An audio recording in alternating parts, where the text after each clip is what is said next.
I'll start off with my personal thought process. It started off with racism and the affect of racism. Not affect, affect. Which is, in this racism, it's a historically novel idea that favoritism toward white people, especially by white people, is a terrible thing. It's only very recently that racism as an affect came into being, where white people started to come to believe in racism. Now, this is a little complicated because if you ask anyone about racism who deeply believes in the notion of racism, they'll say race-based discrimination is bad, but in practice we know it's unidirectional, it's targeted against whites, and we've been over that at length. There's, we're starting from that premise. We're not building up to that premise here. Now, because this concept of racism isn't natural, because nobody's naturally offended by in-group preferences, racism has to be constructed. And this is seen when looking at smaller groups or private groups, one of which is family, a far narrower and even more genetically exclusive group than a race or even an ethnicity, which tends to be more genetically exclusive than race most of the time. Sometimes there's mixture, but usually an ethnicity is even more genetically exclusive than one of the traditional races. But the family is one of these categories, one which to this day confers orders of magnitude more non-meritocratic, group-based privileges. This isn't to say people have absolutely zero envy for someone who grew up in a rich family, but it's tempered. Oh, that's their group. They do things for each other, okay. Or when blacks have black-only things, or when Siberian Americans have genetically exclusive tribes with genetic requirements that you have to take a DNA test, right? It's not based on content of character or any of those pablums, right? It's genetic. You got to have the genes, right? You got to have the genes to be in the tribe. And that's not seen as horrible or evil or anything like that. If anything, it's seen as sort of a curiosity, right? So, but the fact that if white people were to do this, that this would be seen as deeply evil, that it would be the modern version of what is demonic, that is evident, that sort of goes back to, one, that this is not a natural reaction to have to, genetic-based exclusivity. That people aren't naturally offended by that. They have to be told to be. But it's also evidence that that racism is targeted at one group. That the whole racism affect, the racism thought box, is targeted against whites. So it's evidence of both of those things.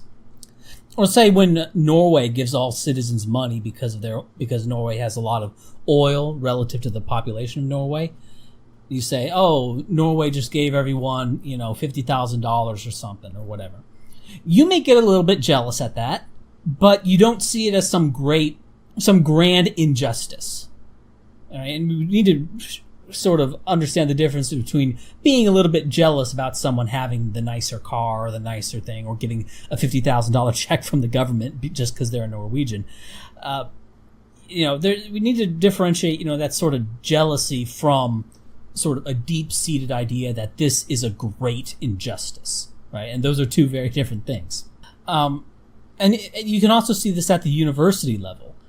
Some universities give their students better stuff than other universities. Better dorm rooms, better food, in theory, better instruction, but in reality, quality of instruction on a topic is virtually irrelevant. And this is something that I've shown at length, that school quality doesn't matter. Voucher studies show that, what college someone goes to has no influence on how well they do on the bar. Like, how well you do on the bar is predicted by your SAT scores going into college. It doesn't matter if you went to Yale or Oklahoma State. It's going to be the goes intos, right? The university itself, they all teach basically the same thing. So the school quality doesn't matter, but it's perceived to matter, right? And that's important when looking at sort of the idea that it could be an injustice that someone gets to go to a better university where they got better instruction, that there's a perception that they get better instruction, and yet they might be a little bit jealous at that, but that's not perceived as a great injustice among most people. And now that may be starting to change because people are being told to see that as a great injustice. But the fact that that is changing is evidence that there was a point prior that they did not see that as an injustice, that they did not see the inequality in school quality as an important thing, as a meaningful thing. They had to be told, right? It had to be imprinted upon them that this is a horrible thing beyond just base, petty jealousy. This is also seen in, say, sports teams. This is kind of a very small issue, but, some teams get to recruit better players, right? Alabama can recruit better players than Arkansas, but Arkansas still plays Alabama every year, and they don't cry about having worse players, okay? That there's not they don't have like a justice movement about that because they're not told to, right? It's not imprinted upon them that this is a horrible thing, right? And that's not a genetic distinction, University of Arkansas versus University of Alabama. The players, especially from the SEC, they're all black, right? So it's not like some genetic thing, but it is sort of, a clannish exclusion, right? The university being effectively a clan, right? So you have sort of clannish exclusion, clannish monopoly on certain players, and clannish monopoly basically on the recruiting tables, but that's not seen as, that's not brought up as some great horrible thing. That it is an inequality that is easily tolerated. In order to get people to become intolerant of that inequality, it has to be imprinted upon that this is really, really bad and immoral and wrong. So it simply doesn't exist as an issue, and won't exist as an issue until someone tries to imprint upon people that it's a big issue. So in order for things to become an issue, they must be constructed, right? Like, for example, in the U.S., you have Indian Americans I don't know if they're the richest identifiable group, ethnicity, race, but they're near the top. I don't know if they're maybe like the richest people in the U.S. may be like, Coptic Jews from Macedonia or something weird like that. But Indians are sort of a bigger group and they're near the top, right? And and one of the reasons that they're so wealthy is because they network ethnically. They don't give to charity, they give to each other. Like, everything is passed on. They set up their economic networks to buy from each other, so everything they buy helps the ethnicity. It stays in the ethnicity. They're not free flowing. They're not shopping for like the best price on things, right? That's stupid. That's how you lose in group conflict, is you do the whole individualist thing. Okay, what they do is they network with each other. They hire each other. They buy from each other. And so even if they get slightly higher prices or slightly lower quality of work, whatever, arguably, I'm not even sure if that's true, but even if they do, that's going to be way more than offset by the fact that every dollar you're spending on your employees is going to you in a larger sense, that it's going into your ethnicity. All of your investments go into your ethnicities, right? You don't earn a wage and then blow your money out to the four winds by buying stuff from Walmart. You buy from, or if you do buy from a Walmart, you buy from a Walmart owned by one of your co-ethnic. Okay, so that's them being smart.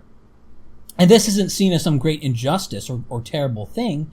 This is seen as something of a curiosity. This is seen as, that's a very curious way for them to behave, and it's very successful. But when whites do that, and when whites did that, that was then made into a horrible thing. And that's because, and it had to be constructed, right? It wasn't like white ethnic networks, white exclusionary ethnic networks were not seen as a terrible thing until there was a campaign to do so. It had to be constructed, right? And so all this has to be constructed, either which is through mass media, or through the pulpit of teaching positions at pre-college and into college.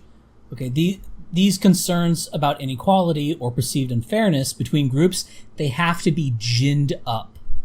They have to be fabricated inside of you in order for, 95% of people to care at all.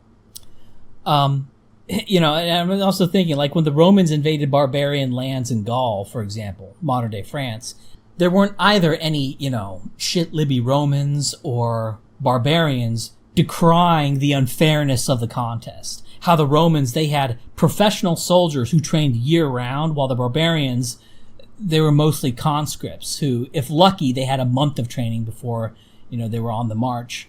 Or how Roman equipment was all superior at almost every level to a very meaningful degree. The idea that what the Romans were doing to the people in Gaul was unfair, it didn't even enter the minds of anyone there to so much as consider. It wasn't even like, what do you mean unfair? Sure. Like, what? Like, the world is the world. Group fights group. You fight with what you have. So to make concerns about unfairness, like an unfairness of a contest or unfairness of quality of life between groups, to make that into an issue, it's not something that is natural. It has to be constructed. It has to be impressed upon people. And if you can impress upon other groups a kind of fairness doctrine that they can't go around and stomp on weaker groups and exploit them, well, you have now critically weakened that group. And if you maintain those sort of ethnic advantages for yourself, if you're, completely mercenary, if you're completely, take advantage of whoever you want, preserve your ethnic economic networks, but deny them and convince your enemy to deny them to himself, to deny all these advantages to themselves, well, you've just conned somebody pretty fucking hard. Now, as for fairness within groups, that has always been a cup of trembling. People have always been concerned about inequality within their own nation, race, clan, whatever. But they don't really care about between group inequality, at least not naturally. And to the extent they care about it, they see it more as like a threat. Like, oh, this group is getting wealthy. Wealth, it's not a one-to-one relation between wealth and power, but wealth can enable power. Like, if you have more money, you can pay more professional soldiers, you can buy better equipment. Okay, so wealth does translate to power to some degree. Okay?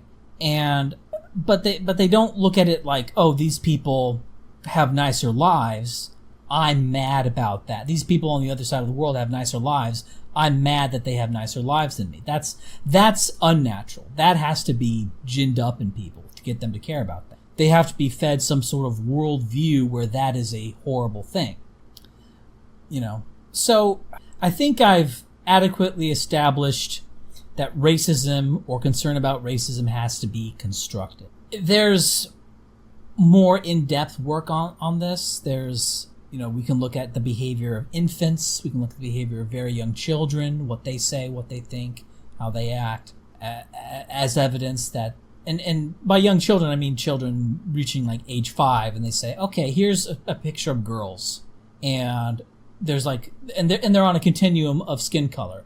Like, which girl is the liar? Which girl tells the truth? And if they're a white child, they'll point to the light-skinned girl and say, the light-skinned girl is telling me. And now, of course, that's actually probabilistically true, right? That black people do, in fact, lie more in any survey, any quantitative analysis where the respondent has the potential to lie, blacks lie more. So, like, it's actually true. But, the little kids may or may not know that. They're just going off of their instinct. And their instinct is to have favorable attitudes towards people who look like them, right? And this has to be drilled out of them. So that's another piece of evidence that the idea of racism is unnatural. That the racism box, the racism thought box, the racism construct is entirely constructed. It is a construct, so it is constructed. Right? It's not something that exists organically. So at the outset, knowing nothing about whether concern about racism is natural or constructed, you should be going into it 50-50. Right? You shouldn't have a strong opinion. You shouldn't be thinking, oh, racism has to be taught. I know this. No. It should be. You should go into it with a 50-50 attitude, right? And the fact that everyone in your society is deeply concerned about racism, right, is no more evidence that racism concern is natural than the fact that everybody in your society is Christian or Muslim is evidence that Christianity or Islam is natural. That's that's an example where it's very clearly not natural. Christianity and Islam are very clearly constructed. I don't think anyone would possibly deny that, except the most lunatic fundamentalists. But so the fact that it's omnipresent that doesn't mean anything to whether it's natural or not. Well, the fact that something is omnipresent is evidence that it is natural, unless you can look back in time. And if you look back in time and you see, oh, nearly all of history before this point, people didn't think in terms of racism. They didn't think about racism or the racism construct. This came about, in the 20s, 30s, and particularly into high gear after World War II in the United States. Okay, this is evidence of it being constructed, that this is a belief impressed upon. Maybe in a semi-emergent way. Maybe there wasn't some, grand council of, constructing and battling racism, but it was obvious. It obviously came to be. It's not a default state to be concerned about these things. So all this tells us that the whole racism movement, it's unnatural, it's constructed, and the fact that only very specific racial inequalities, right, very specific between group inequalities are the ones that are concerned about, and those just happen to be the ones that are actively pushed by institutions for you to care about, that makes it even more likely that any of this is natural, that any of this racism concern is natural. Okay, so now don't assume a point here that I'm not actually making. I did not say it's unnatural, therefore bad and wrong. It is bad and wrong because it is unnatural. All things that are unnatural are bad and wrong. No, I did not say that, so don't assume that is my point. However, the point that this racism concern or racism thought thing is in fact an unnatural constructed thing, that's important in terms of how we look at it, right? That racism thought, racism concern, that's constructed. That is, and it is a historically contextual thing. It hinges on contingencies, right? Okay, so that's the first thing I noticed, is that all these indicators that racism thought is unnatural and constructed. It's an ideology, it's synthetic, it must be actively impressed upon you, that this is something that you must care about. That's why it doesn't generalize. The only racial inequalities you care about are those which you are told to care about. Now, when I talk to racism, and I'm in their face and putting them on the spot, sure, they'll sort of feign consistency and say they're against all racial inequality in some generalized, principled sense. But as soon as a guy like me is not in their face, they go back to harping on and promoting concern only about racial inequalities that favor whites. That's it. For example, they'll never talk about Jewish privilege being unfair. They'll never talk about exclusive Asian economic networks or anything like that.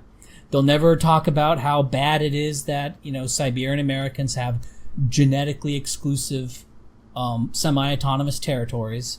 If racism was some natural thing, you'd see European Americans concerned about racial inequalities in which they are at the lower end of things, right?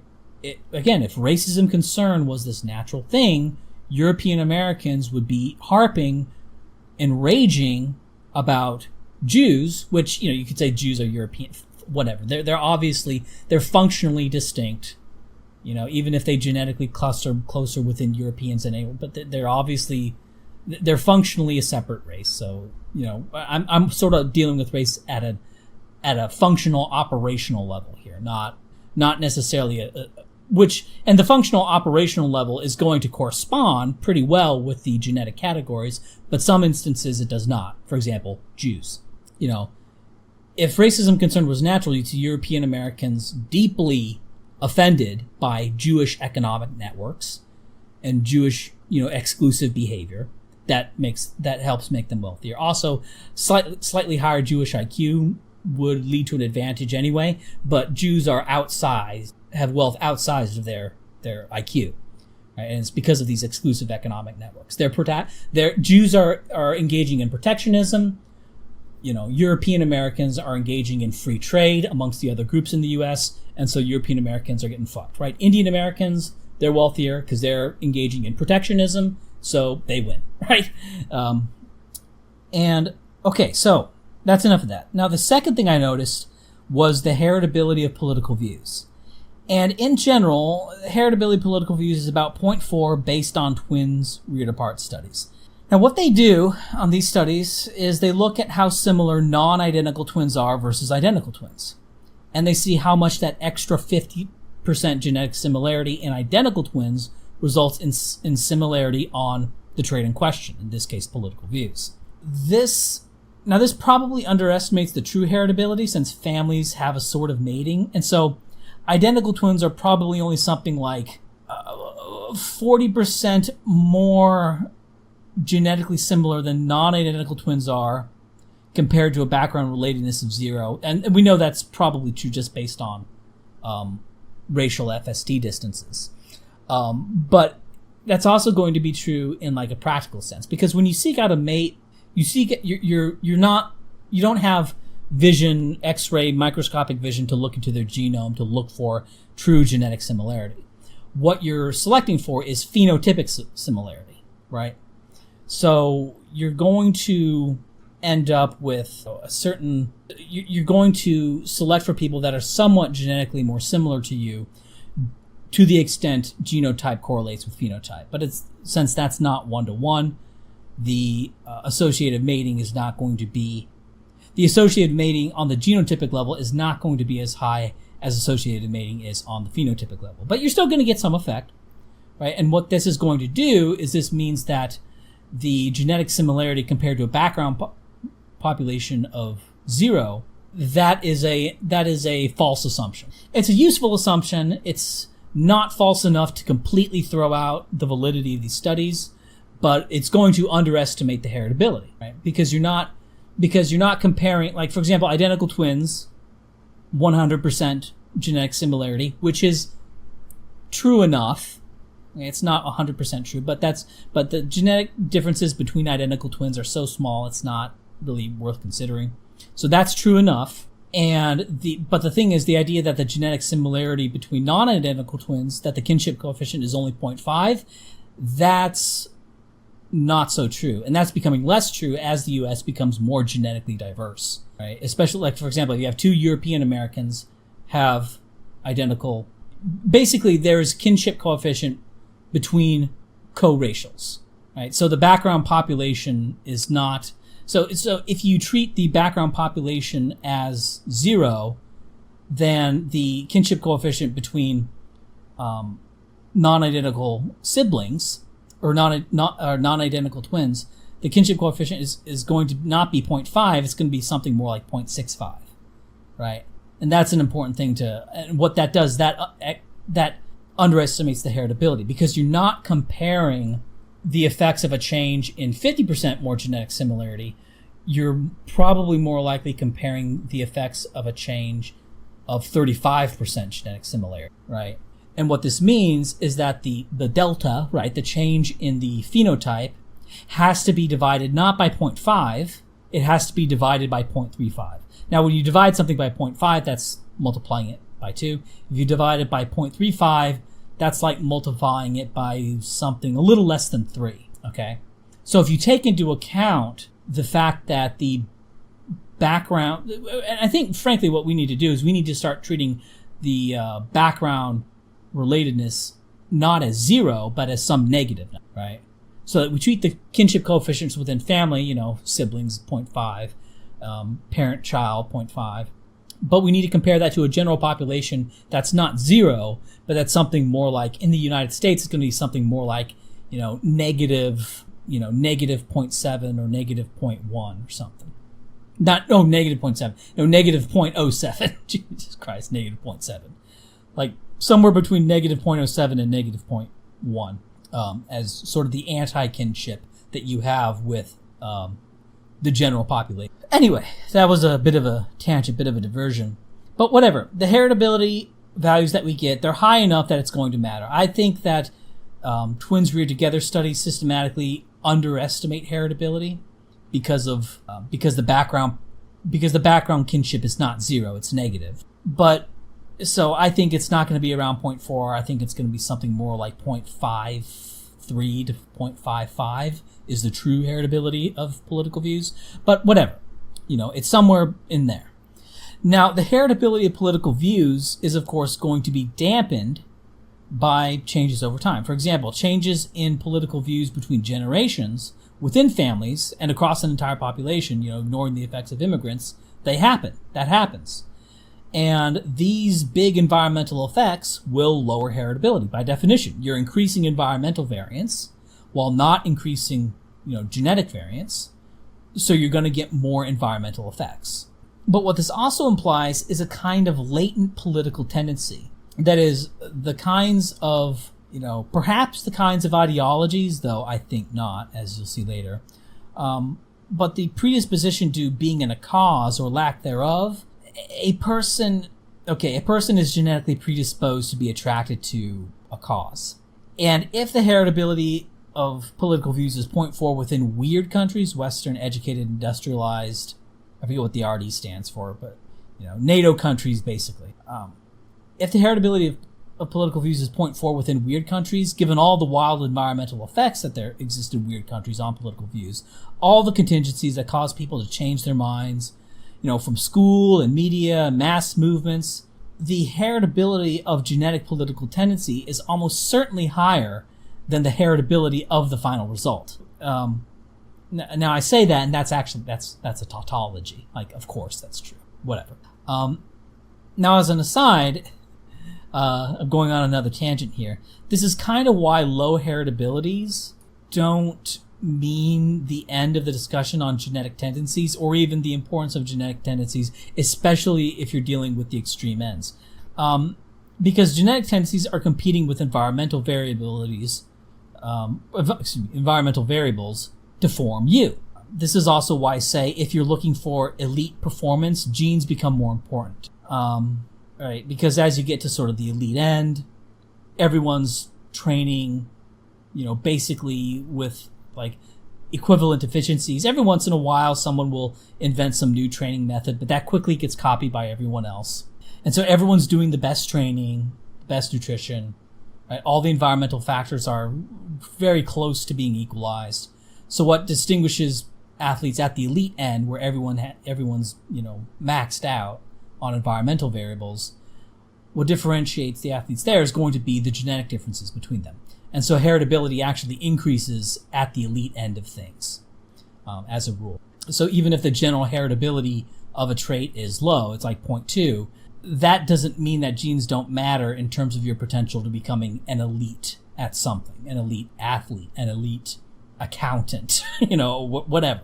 Okay, so political views in the US, it's not entirely environmental. There's a big genetic component to all of this. A genetic component of some magnitude that explains more or less the variance in actual political views, depending on the variance of environmental factors, right? Yes, heritability exists, and it works. Right? Just basic heritability of psychological. Okay, now the third thing that I'm going to bring up here, there's differential fertility between liberals, quote unquote, and conservatives, quote unquote. Now, I detest the label liberal. It's insufferably temporal. I think the term conservative is actually okay. It's actually fair. It's actually fair and descriptive. But liberal, progressive, left-wing, these are all just garbage terms. These are, in the terms of liberal and progressive, they're just, they're just self-flating terms. They're saying we're the good guys. We're just going to call ourselves the good guys, right? It's juvenile. But, whatever. I'll go along with the gag for now. So from 1883, I have a little picture on the screen now. This was like mostly audio, but I have a few visual aids, and this is a time where it's important to look at the visual aid here. So from 1883 to 1909, you look at that, and okay, the wings are less than the middle. You know, we have extremely conservative, which is kind of an oxymoron, but okay, at 2.38, extremely liberal at 2.2. Okay, so not too much of a difference. From 1910 to 1919, it's extremely liberal at 2.43, extremely conservative at 2.31. Again, not too much of a difference. Difference going in the other way at about the same magnitude as it was in the prior decade. That's under analysis. 1920 to 1929, we see 3.1 to 3.09, with just liberal popping up a bit. Okay, so again, not a whole lot of difference here. Then you go to 1930 to 1939, and wow, now we're seeing the beginning of the political baby gap. And it continues and goes from just being sort of a jagged mountain range over here in these years to becoming more of a staircase. 1950 to 1959 is when you saw a conspicuous drop of extremely conservative. But still, 1.7 to 1.2, they still outbred extremely liberal massively. And the rest of the staircase shifted right, so to speak. And after that, it's just a staircase going all the way to today. Now, I knew long before seeing this particular chart, which I saw this chart, I want to guess like 2013 or something. I saw this a long time. But even before I saw this chart, which comes from General Social Survey data, I knew that conservatives had more kids than liberals. But clearly, liberals, or whatever genetic traits predisposes somebody to be liberal, even if genes are only a small part of it, it's not going to be zero part of it. So clearly, that evolved, right? And while this liberalism seems maladaptive today, well, it is maladaptive today. Like by definition, it is maladaptive, right? Look at the fertility differentials. It is maladaptive. But obviously, it evolved. It exists. It's with us. So at some point, it wasn't maladaptive. And these are things that I was thinking of back when I was like 13, 14 in sort of a half-formed way. Though I didn't have the vocabulary to explain it like I can now.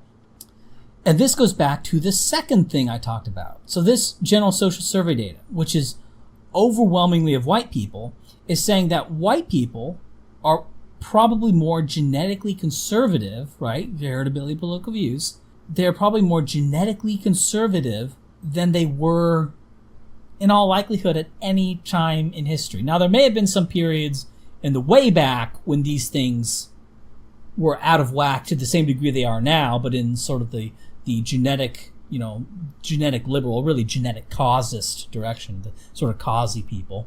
But I'm jumping the gun on that here. So there may have been periods in the past where it went the other way, but like assuming that all throughout history there is sort of an equal number of periods where it went the other way, and then the other way, where it went quote unquote left and right in terms of baby gaps at different periods in history, assuming that that's, this is sort of the Bayesian indifference principle, that over a long period of time, if you assume there's going to be similar probability, given that both existed by the time you got to 1930, both shit-libs and conservatives existed, right? Obviously, before getting to that point, there was balance in terms of what we define as like balance, in terms of what we define as a conservative and a liberal in 1930. There was balance based on 1930s definitions, right? So what this means is that in the past, people were probably more genetically causing. Now, so we see the heritability of political views, and so it seems to follow that people in the past were probably more, to use temporal language, genetically liberal, quote unquote. And I don't like saying that, but I know that's what you'll understand. So okay, genetically liberal. White people in the past were more genetically liberal than today. It doesn't necessarily follow, like this idea that people in the past were more genetically liberal. It doesn't necessarily follow from this data because we don't know what the fertility differentials were before 1883, for example. But certainly you can't say with any certainty that they were more genetically conservative going back to, say, 1000 AD.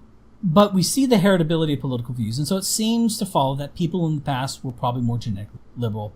But wait a minute. how can this be if basically the whole world before 1940 was what shitlibs today would call, far-right extremist fascism, religious fundamentalism, and all that is evilism? That seems very odd.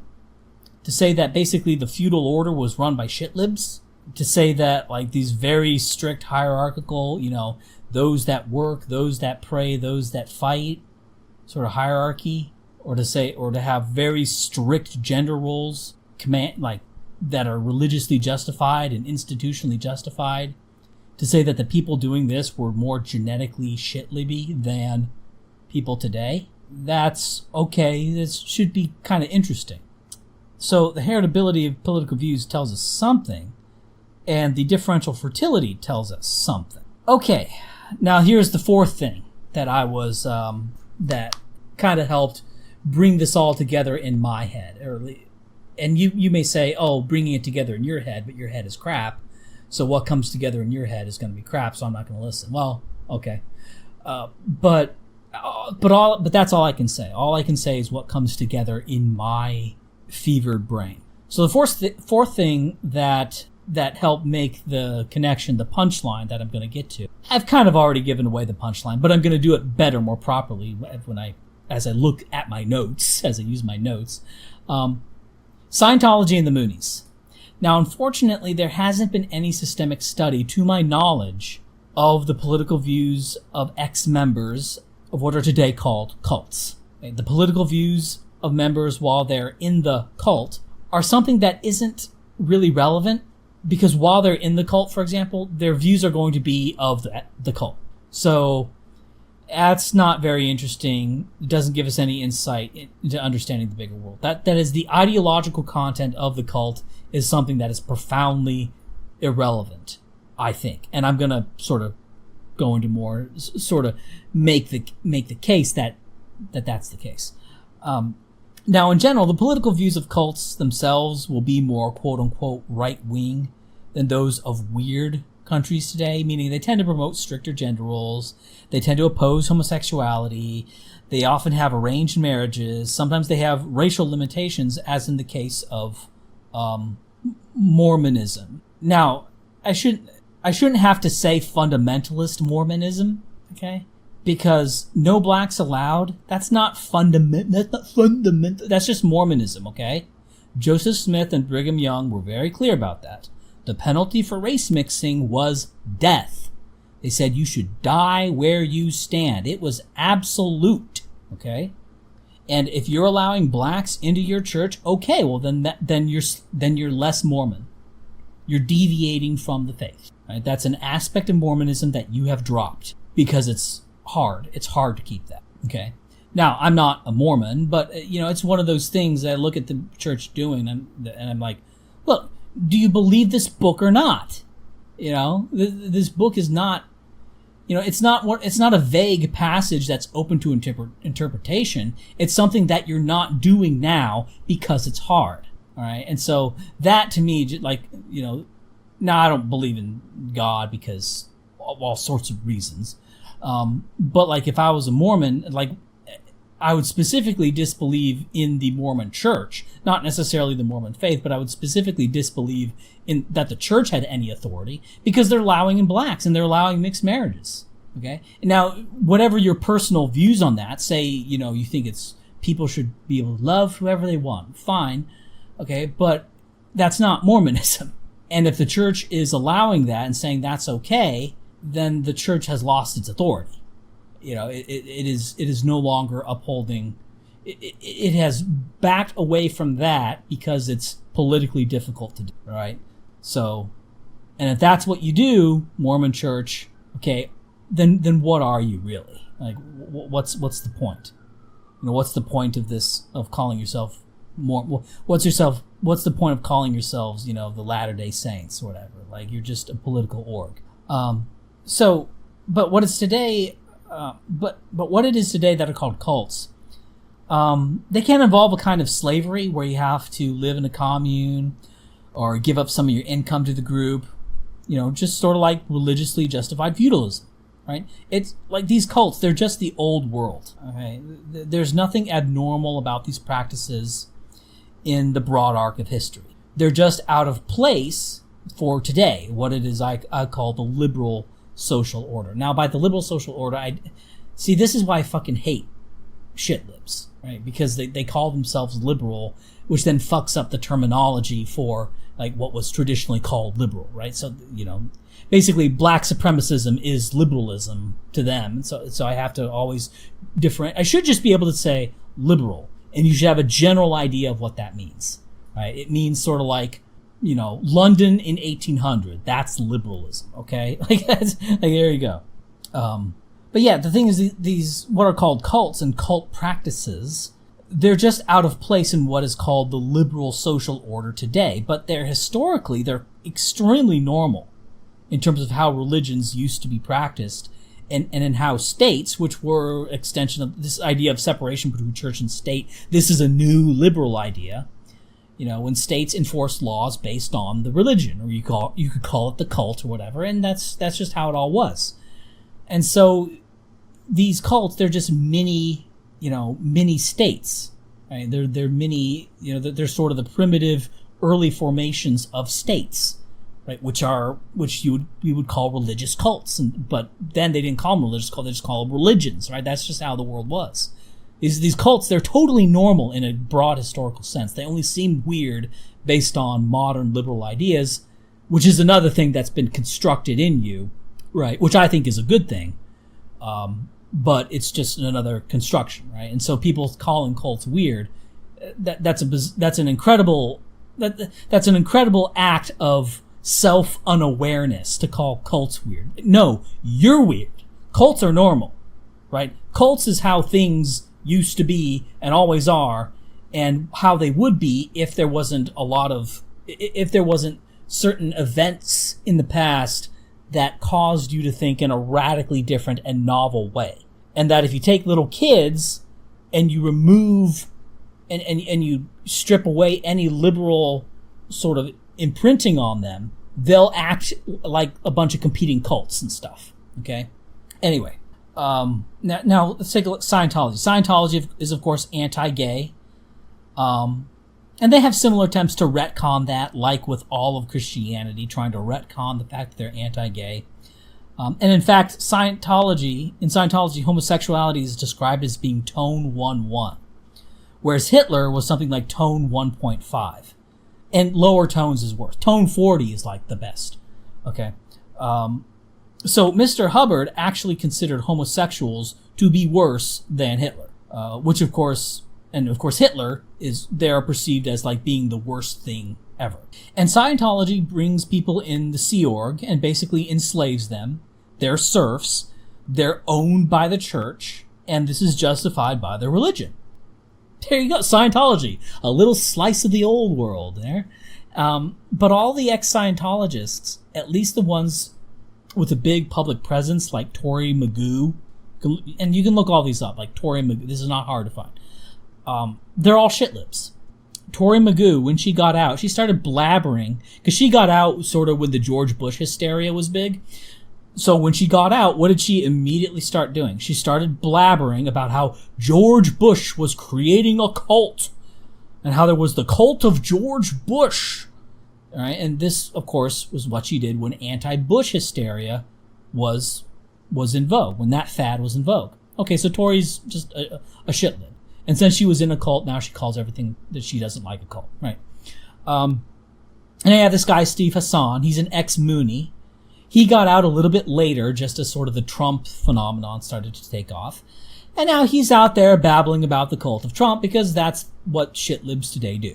And that's the big bugaboo today. They talked about the cult of George Bush, which seems retarded now. Like in hindsight, like knowing what we know about George Bush, how unfavorable he was, like the idea of like the cult of George Bush just seems fucking retarded now, right? But now that they're talking about the cult of Trump. And in the future, I predict that you're going to look at the cult of Trump as being just, it's going to be as equally uncontroversial that the idea of a cult of Trump was retarded. There's no cult of Trump. Anyway. So and of course, if Hassan was involved in this stuff a few years earlier, if he got out of the Moonies a few years earlier, he'd have been talking about the cult of George Bush. Okay, so this Steve Hassan guy, he's a shitlib. He's also a Jew. Now, what's interesting is that he became a Moonie, but he stayed Jewish. Now, this is sort of an aside, sort of just a little example of the of what Jews are like. That even when Jews embrace a new religion, they stay Jews, right? Jewishness, it's Steve Hassan. Now he's an atheist. Okay, I think he said that, right? But he's still a Jew, right? Because a Jew is just something that you are. You're born Jewish. Okay, you don't become not a Jew ever. Right? It's an ethnic. It's a practical, functional race. It's not genetically distinct enough from Europeans, even I think, to warrant being called a separate race. Although that is subjective. Taxonomy is subjective. You could say whatever you want as a race or whatever. But even I don't think. Even I, who's a more of a splitter than I think most people, I wouldn't say Jews are a separate race. But there's certainly a separate something. They're certainly not part of the pan-European firmament. They're certainly distinct and separate and, frankly, malicious. Okay? So, yeah, and what Steve Hassan is doing here is, oh, look, he's being Jewish. And then there's this guy. He talks about his time in a cult. I forget his fucking name. There's pictures up here. I have a picture of this guy in the little video. Of course, by the time I finish editing, I'm going to know it because I'm going to find the channel and find the video. I'm just sort of talking off notes right now. I haven't looked this stuff up. I know this guy from memory. I want to say his name is Magoo, but that may just be because of Tori Magoo. So, but it's like I think it's like Mag something. Anyway, so these kinds of guys. Like, look at this guy. Okay. Now, you look at this guy, you look at his physiognomy, some of them, they'll become Republican Party activists, like real gross Mitt Romney or John McCain type of Republicans. But for the most part, people who look like this and have this physiognomy, look at him, he's a shitlib. And for you viewers who think that what I'm doing here is some kind of non-scientific bigotry, you can look into the research on physiognomy. It's true. Like, you can predict the characteristics of a person by their face, by their body movements. Okay, it's true. You can tell a lot of things about a person's personality by looking at just a still image of them to get good results. But if you add in the body movements and the way he moves his face and how he talks, okay, this guy is either a shitlib or at most he's going to be one of those insufferable Republican Party schoolboys, right? Like Alex Nepper, that kind of guy. I know I'm rolling the dice here. I'm taking a risk by throwing this out there.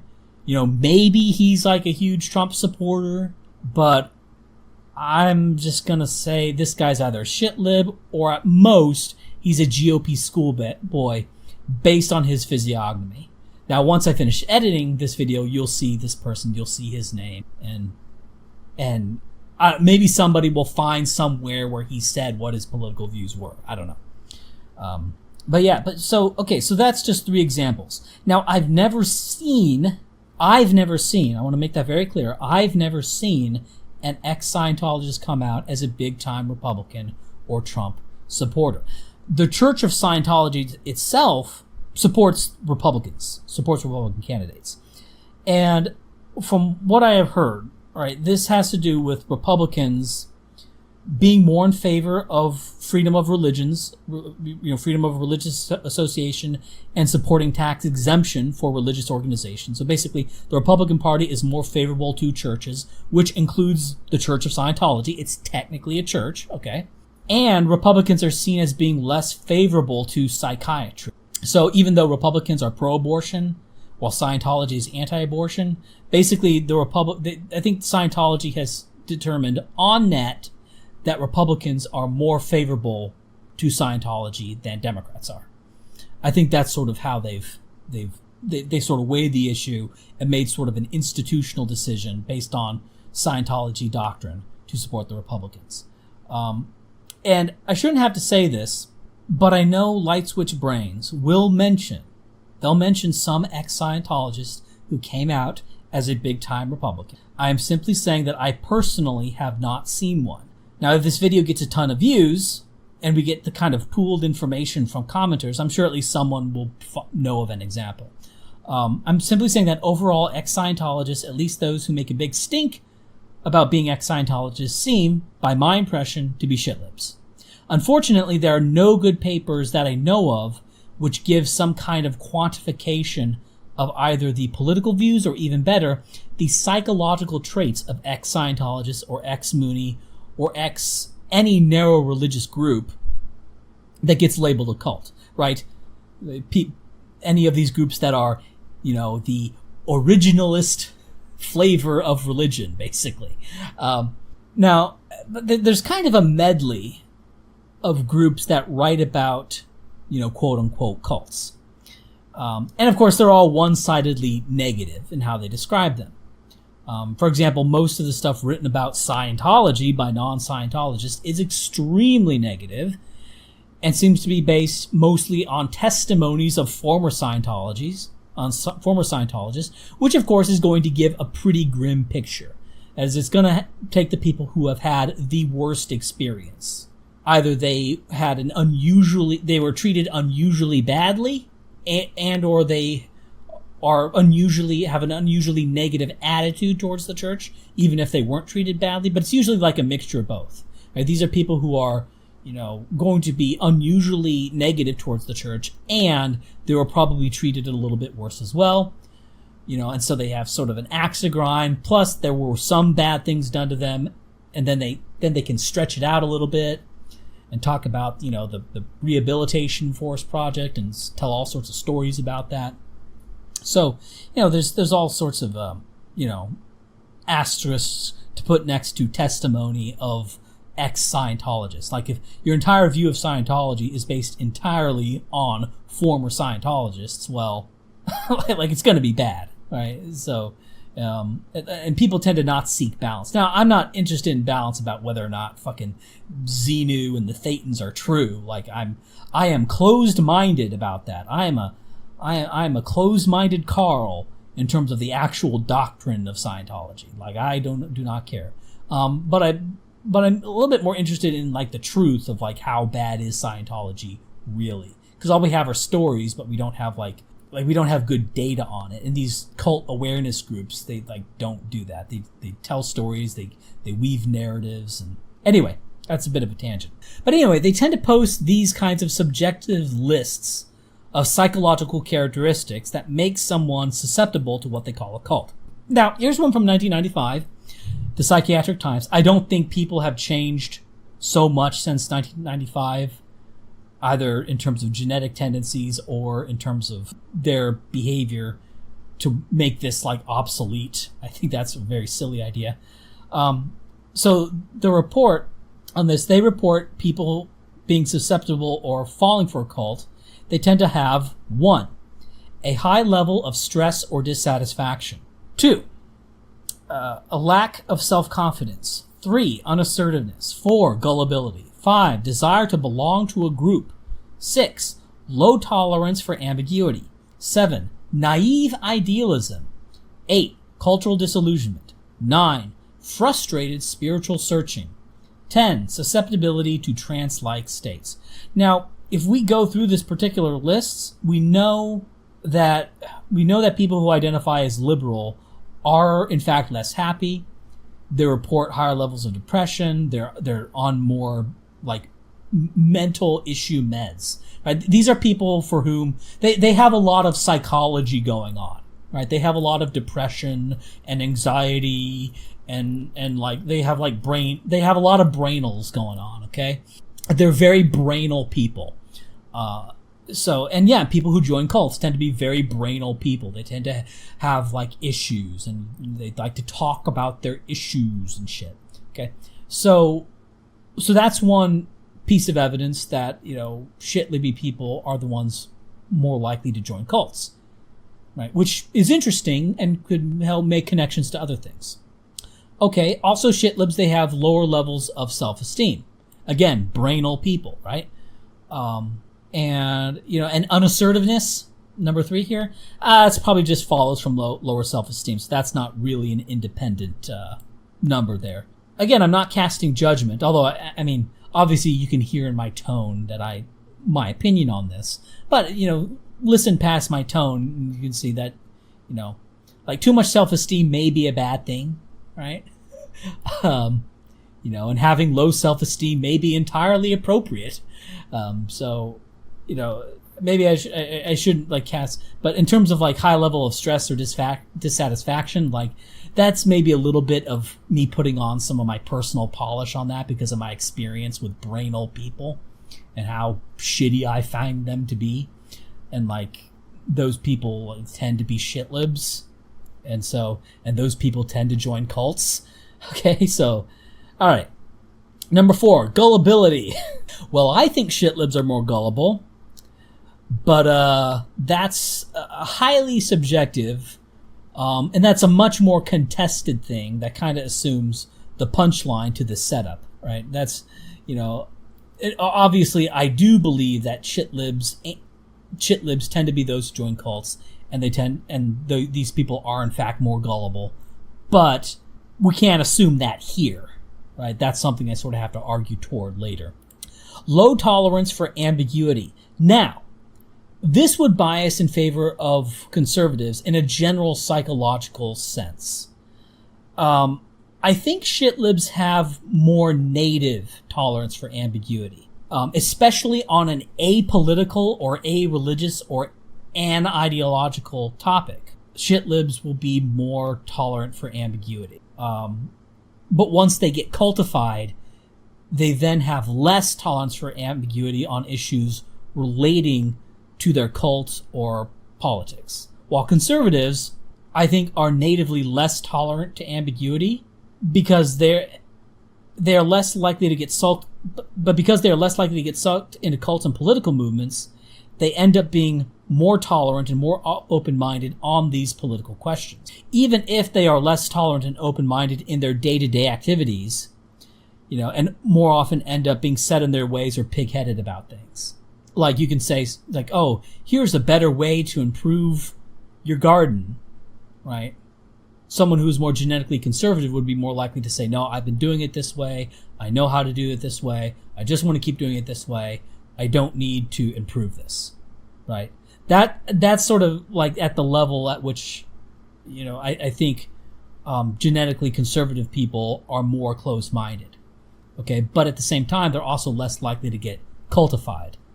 And incidentally, I think one of the reasons they're less likely to get cultified is because they are more closed-minded, which ends up kind of protecting them. But anyway, so, all right, what's this? Number 7, naive liberalism. Well, the naive part is definitely loaded and, or naive idealism.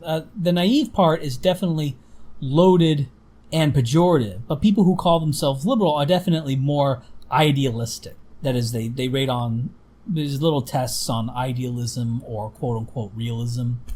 I actually should put both in quotes, idealism and realism or whatever. You have ideals, good for you. But basically shit libs, they rate higher on idealism. Cultural disillusionment. Now, this is tricky. Now, obviously conservatives are more culturally disenfranchised, overwhelmingly so. But shit libs may actually feel as if they are more disenfranchised. So that one's a little bit muddled. Frustrated spiritual searching. Now, this is something I doubt there's any data on, but I've never met a conservative who went religious shopping or had a spiritual journey. Okay? I've met like people who are clearly like conservative, and they seem to me to be genetically conservative in towards their like behaviors, and they are all either believe the religion or they become an atheist. They don't go religion shopping. Okay, they don't, right? Because like, okay, if this religion, this Christianity thing, this is false, why is it false? Well, because God doesn't exist. Well, let's try another religion. But no, it doesn't work, right? So that's something that I've, we'll talk about that a little bit more later. But like, so now for me, I'm an open atheist on the internet, but when I interact with my family or friends back home, I just tell them I'm a Christian and don't really talk about it. Which is to say that without an internet presence, I would, in fact, be a secret atheist. So I suspect a lot more like conservative types are secret atheists, but I'm getting off topic. Okay, number 10, susceptibility to trance-like states. Now, my personal instinct, says shitlibs are more likely to get into a trance, and they seem to be more drawn to Eastern religions that use trances more. So it appears that they are more into trancey stuff, and of course they join cults more. But of course, that's the punchline, that these are in fact the kinds of people that join cults. But anyway, but they certainly are more drawn to Eastern religions, right? They go religion shopping and sometimes end up being in a cult, right? But more often they sign on to some like flowery looking Eastern religion and go into trances. So they are more susceptible to trances strategically, in that they in fact appear to actually go into trances more often and put themselves into positions where they go into a trance. But are they more tactically susceptible to trance-like states? That I don't know.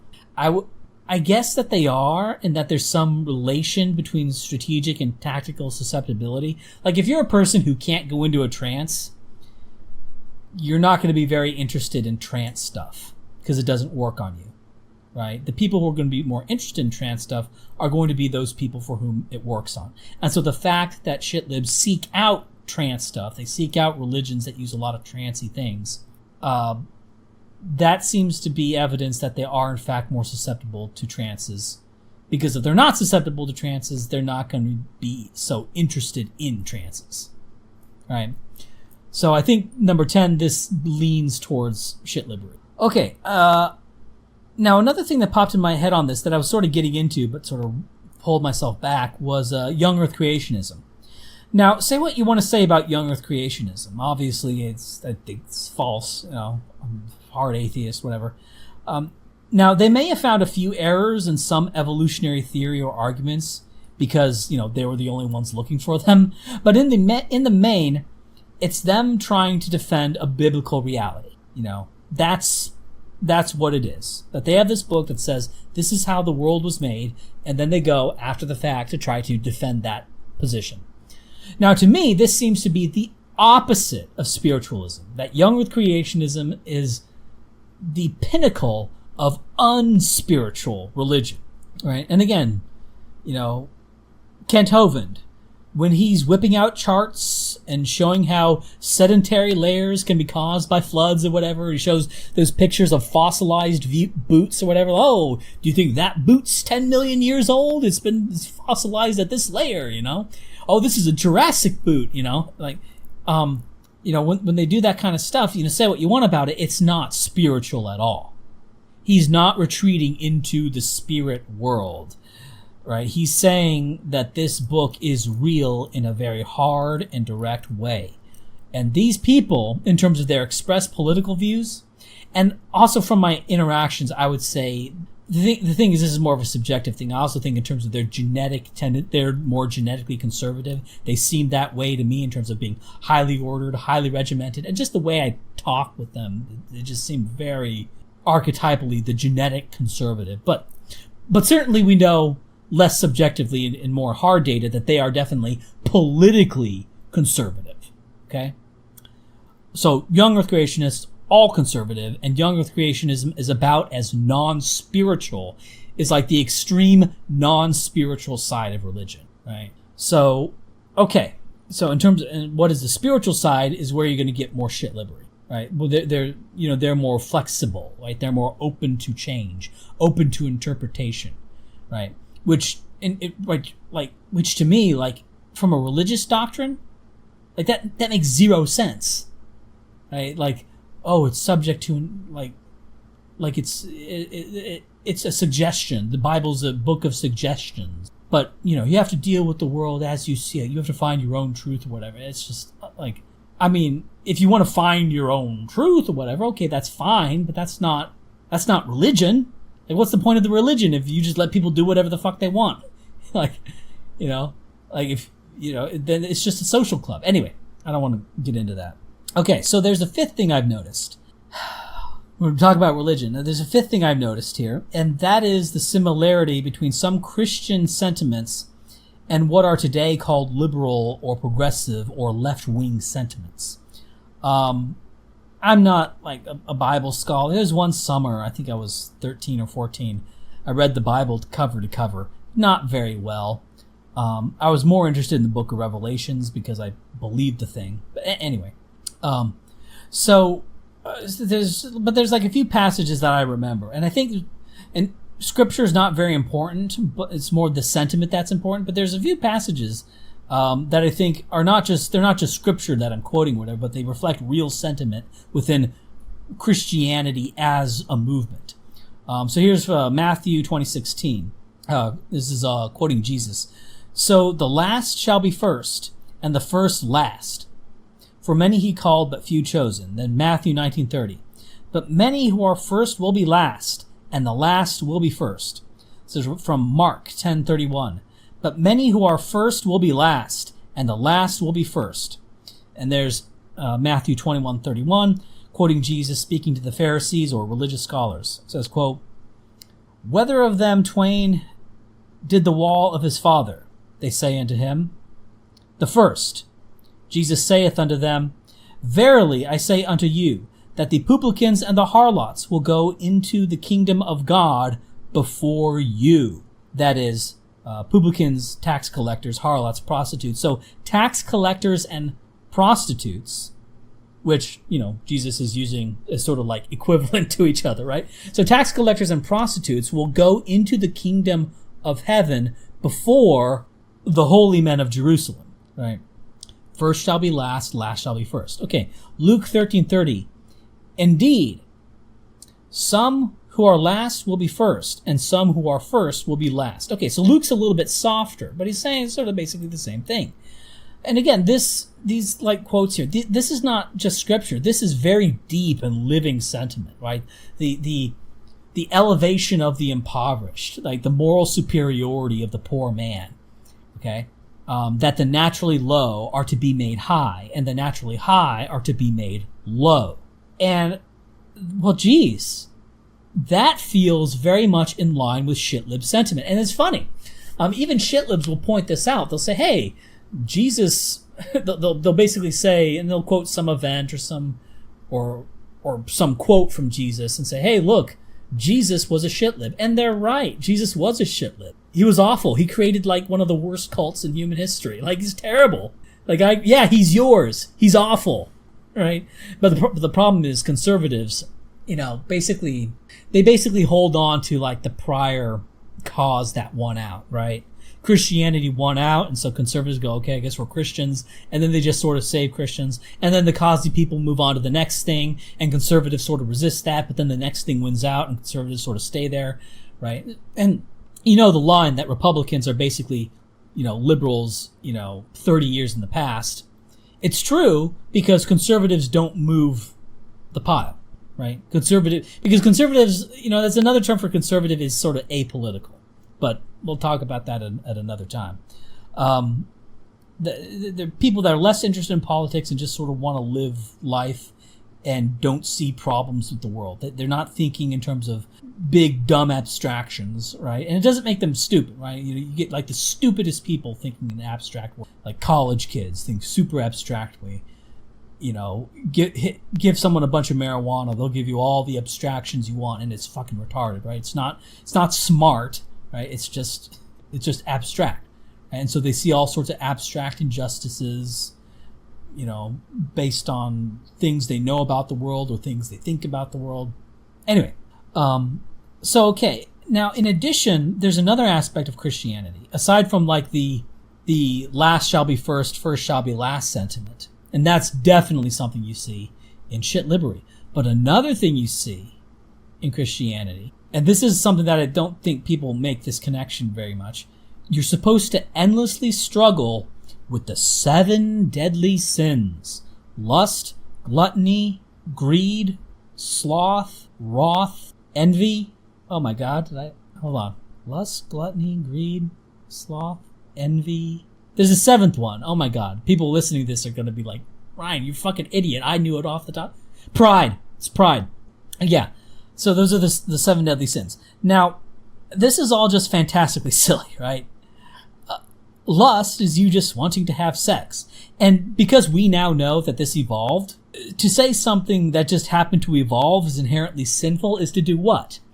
To blame people for their own innate tendencies? Like, I mean, you might as well call fear of heights sinful. It is sinful to be fearful of heights or something. It's ridiculous. Same with gluttony. Of course, overeating will lead to bad things, and obviously, running around just raping anyone you want to have sex with is going to lead to bad things, okay? But we now know that all of these seven deadly sins are just motivations that people have. They're like seven big motivations. With no lust, humanity would die out. With no gluttony, we'd all starve. With no greed, no new works would be done. With no sloth, we'd all be miserable workaholics. With no wrath, crimes would go unpunished, and you'd have roving bands of men just taking things without anyone responding. They wouldn't be like raider gangs that you see in like apocalyptic, scenarios or whatever. They would just be like guys walking around just taking stuff. And, since there's no wrath, no one would ever punch them. Envy can certainly lead to some destructive things, but it can also spur mimicry and successful behavior. Like, I don't know, better farming techniques. I'm envious of this guy producing more crops. What is he doing? I'm going to copy that, right? If you're envious, you'll do that. It can also lead to sabotage of whoever you're envious of. So I'm not saying the seven deadly sins are the seven great virtues or whatever. They're just things. They're just evolved behaviors. And like behavior and like things are more complicated than just saying these are bad instincts to have. It's like, no, they're instincts. But you got to navigate the world, and there's no like stupid little simple rubric to solve all of your problems for you. Like you just, the world, just deal with the world. But I'm getting sidetracked here. All of these are just innate human tendencies. If you have a functional brain, you will possess all of the seven deadly sins in varying amounts. And what would happen to someone who tried to suppress daily all of these sins? Well, he'd be a neurotic wreck. And this is kind of what Scientologists who went deep into Scientology described their experience, that it was like a straitjacket for their mind. Now, Scientology, being as small as it is going to be much more fervent than if Scientology became the predominant religion in a given country. It would be like Christianity in the U.S. was in the 1930s. It'd be omnipresent, but not omnipotent. And I guess you could sort of analogize this to video games. I'm really making the connections here, aren't I? You have casual gamers who they'll play all the big games, and then you have little games that develop hardcore fan bases about how this little game is the best game ever, can do no wrong.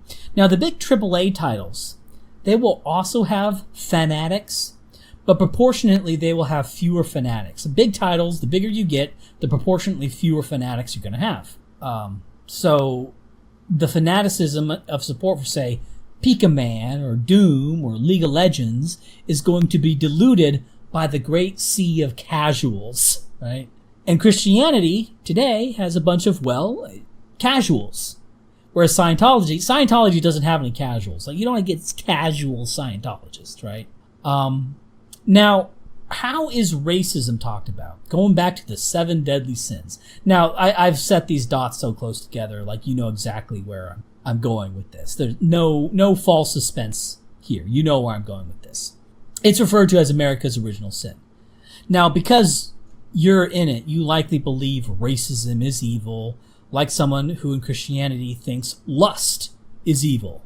All right, but if you're on the outside, it's obviously absurd to describe xenophobia as wrong or immoral when it so clearly evolved, right? And it now gets a little bit trickier because you say, well, xenophobia is wrong and immoral because it caused all this massive harm, right? But then that's where sort of the response to that comes in, why it's important to respond to the idea that like segregation caused harm, right? That you need to that you need to be allowed to respond to that and hear the other side. Because otherwise you're just in a cult box. But see, to be a good liberal, at the hardest core of it, you have to manage your mind. You can't have prejudgments. You can't have any prejudgments on anything sort of within the religion, right? And you can prejudge you can prejudge all sorts of people. You can prejudge like white males like crazy. And in fact, it's good to prejudge them because they're privileged and they should know what it's like to be prejudged. So as a result, white males get prejudged more than anyone else. But that's okay because they need to learn what it's like to be prejudged, right? So it's circular. But anyway, and you also have a whole host of sins within the religion. You can't be anti-trans. Don't dead name. Don't say okay. Oh, right. So you dressed up as a female and you cut off your junk, but you're a guy, right? I just want to are you a guy or a girl? What are you really, right? You can't say that. That's, oh God, that's like the worst sin ever, to think of somebody who didn't just chop off their balls and put on a wig is not actually a female. Oh my God. You can't think in terms of what men and women can or should do. Obviously can't be anti-gay.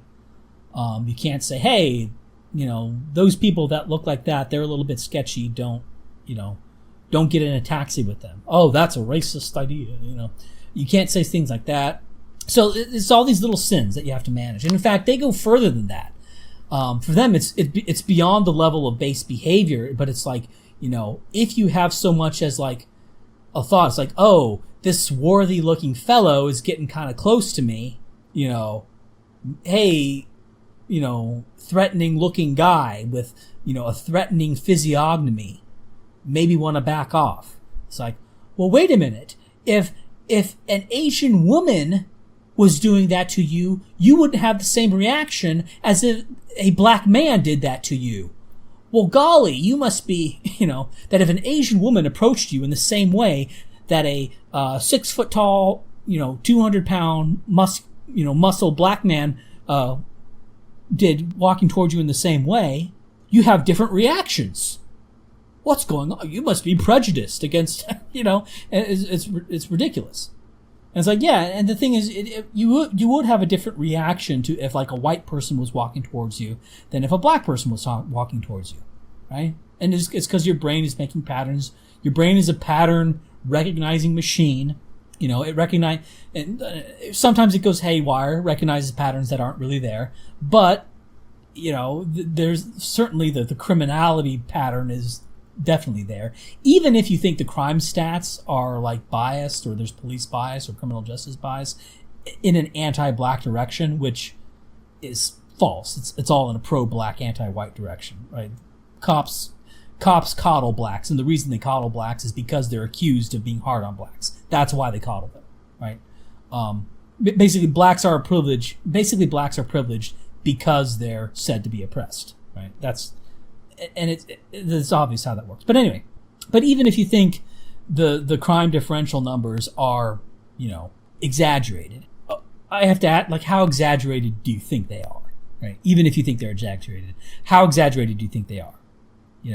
So obviously that's your brain matching patterns. That's your brain, operating in the world to function. So, but that's a sin, right? Your brain doing that thing on its own. And it's not something you were trained to do. Right? You look at TV, how blacks are portrayed in TV. It's all positive. Blacks in sport, all positive. Like, it's all massively positive. Then you go to school. You're told racism is bad, racism is bad, racism is bad, right? So it's all ingrained in you that this is a very bad thing. So you can't possibly say that you are taught to have negative views of blacks by some other person. It's like, no, this is your brain doing it on its own because your brain is trying to because your brain evolved to survive. In fact, let me put it another way. It's kind of inappropriate, but I think you'll get my meaning when I say this. Your brain evolved to keep you alive even when you didn't want to stay alive, right? That is how good your brain is. Like, your brain evolved. There's certain redundant, archaic mechanisms in your brain that evolved to keep you alive when you try to do some, really stupid new thing, like not be racist. Your brain is like trying to say, hey, these guys, they're actually a threat. Like, and dogs go, hey, these black guys are actually a threat. And it's, so it all has to be conditioned, right? And if you deviate from the conditioning, if you go back to sort of the unsocialized default man, right, who hasn't had any of this anti-racist training. And when I say anti-racist training, I'm talking about like stories about slavery and segregation, right? That's basically training. Don't wall yourself up away from blacks. That's bad. These were bad people doing that. Look at how bad they are. Look at the frowny faces and tears on all these black people, right? Their frowny faces and tears means that you have no right to freedom of association, that you have no right to space for you, right? Because they were sad when you did that, right? When you were separate, sort of when you separated yourself from Billy, that made Billy sad. So you have no right to separate yourself from Billy, right? It's absurd and it's insane. Like, and if you explain it, and like, I think if you try to get people to be anti-segregation, but by the time they were 20, and they hadn't been told that it's a bad thing before then, it would not take. It wouldn't take at all, right? You have to get at them when they're little kids for it to take, because otherwise they'll go, wait a minute. These people just want to be away from these people, right? Group A just wants to be away from Group B. Group B is throwing a tantrum saying, no, we want to be in Group A's everything. We want to have access to their fucking pools. We want to have access to their neighborhoods. We want to have access to their schools. We want to have access to their drinking fountains. We want to have access to their buses. Like we want to have access to all their stuff. It's like, fuck you. like what? Like, imagine if the country of Laos demanded access to Vietnamese everything. It would be absurd. It would be a joke. The Vietnamese would just be like, fuck you. So you have to get at them when they're really young. Yeah, you have to really imprint this. This is not something natural. And also you have to have the narrative of oppression. And like an example of one narrative that would be used to justify this would be, well, the United States was built on slavery. Slavery was why the U.S. became wealthy. And of course, as retarded. Slaves were like a third of the blacks, who are basically all slaves, were about a third of the population of the South. They grew cash crops. They made a few landowners really wealthy. Okay. Now, in terms of but the wealth from these southern plantation landowners funded industrialization elsewhere. Okay, that's true. They invested in the North, but there was more investment from the North to the South than there was from the South to the North. So the slave states, they were an investment sink. They diverted investment away from industry, right? The opposite of what your theory would predict if the South built America. They did not build America. They built cotton plantations.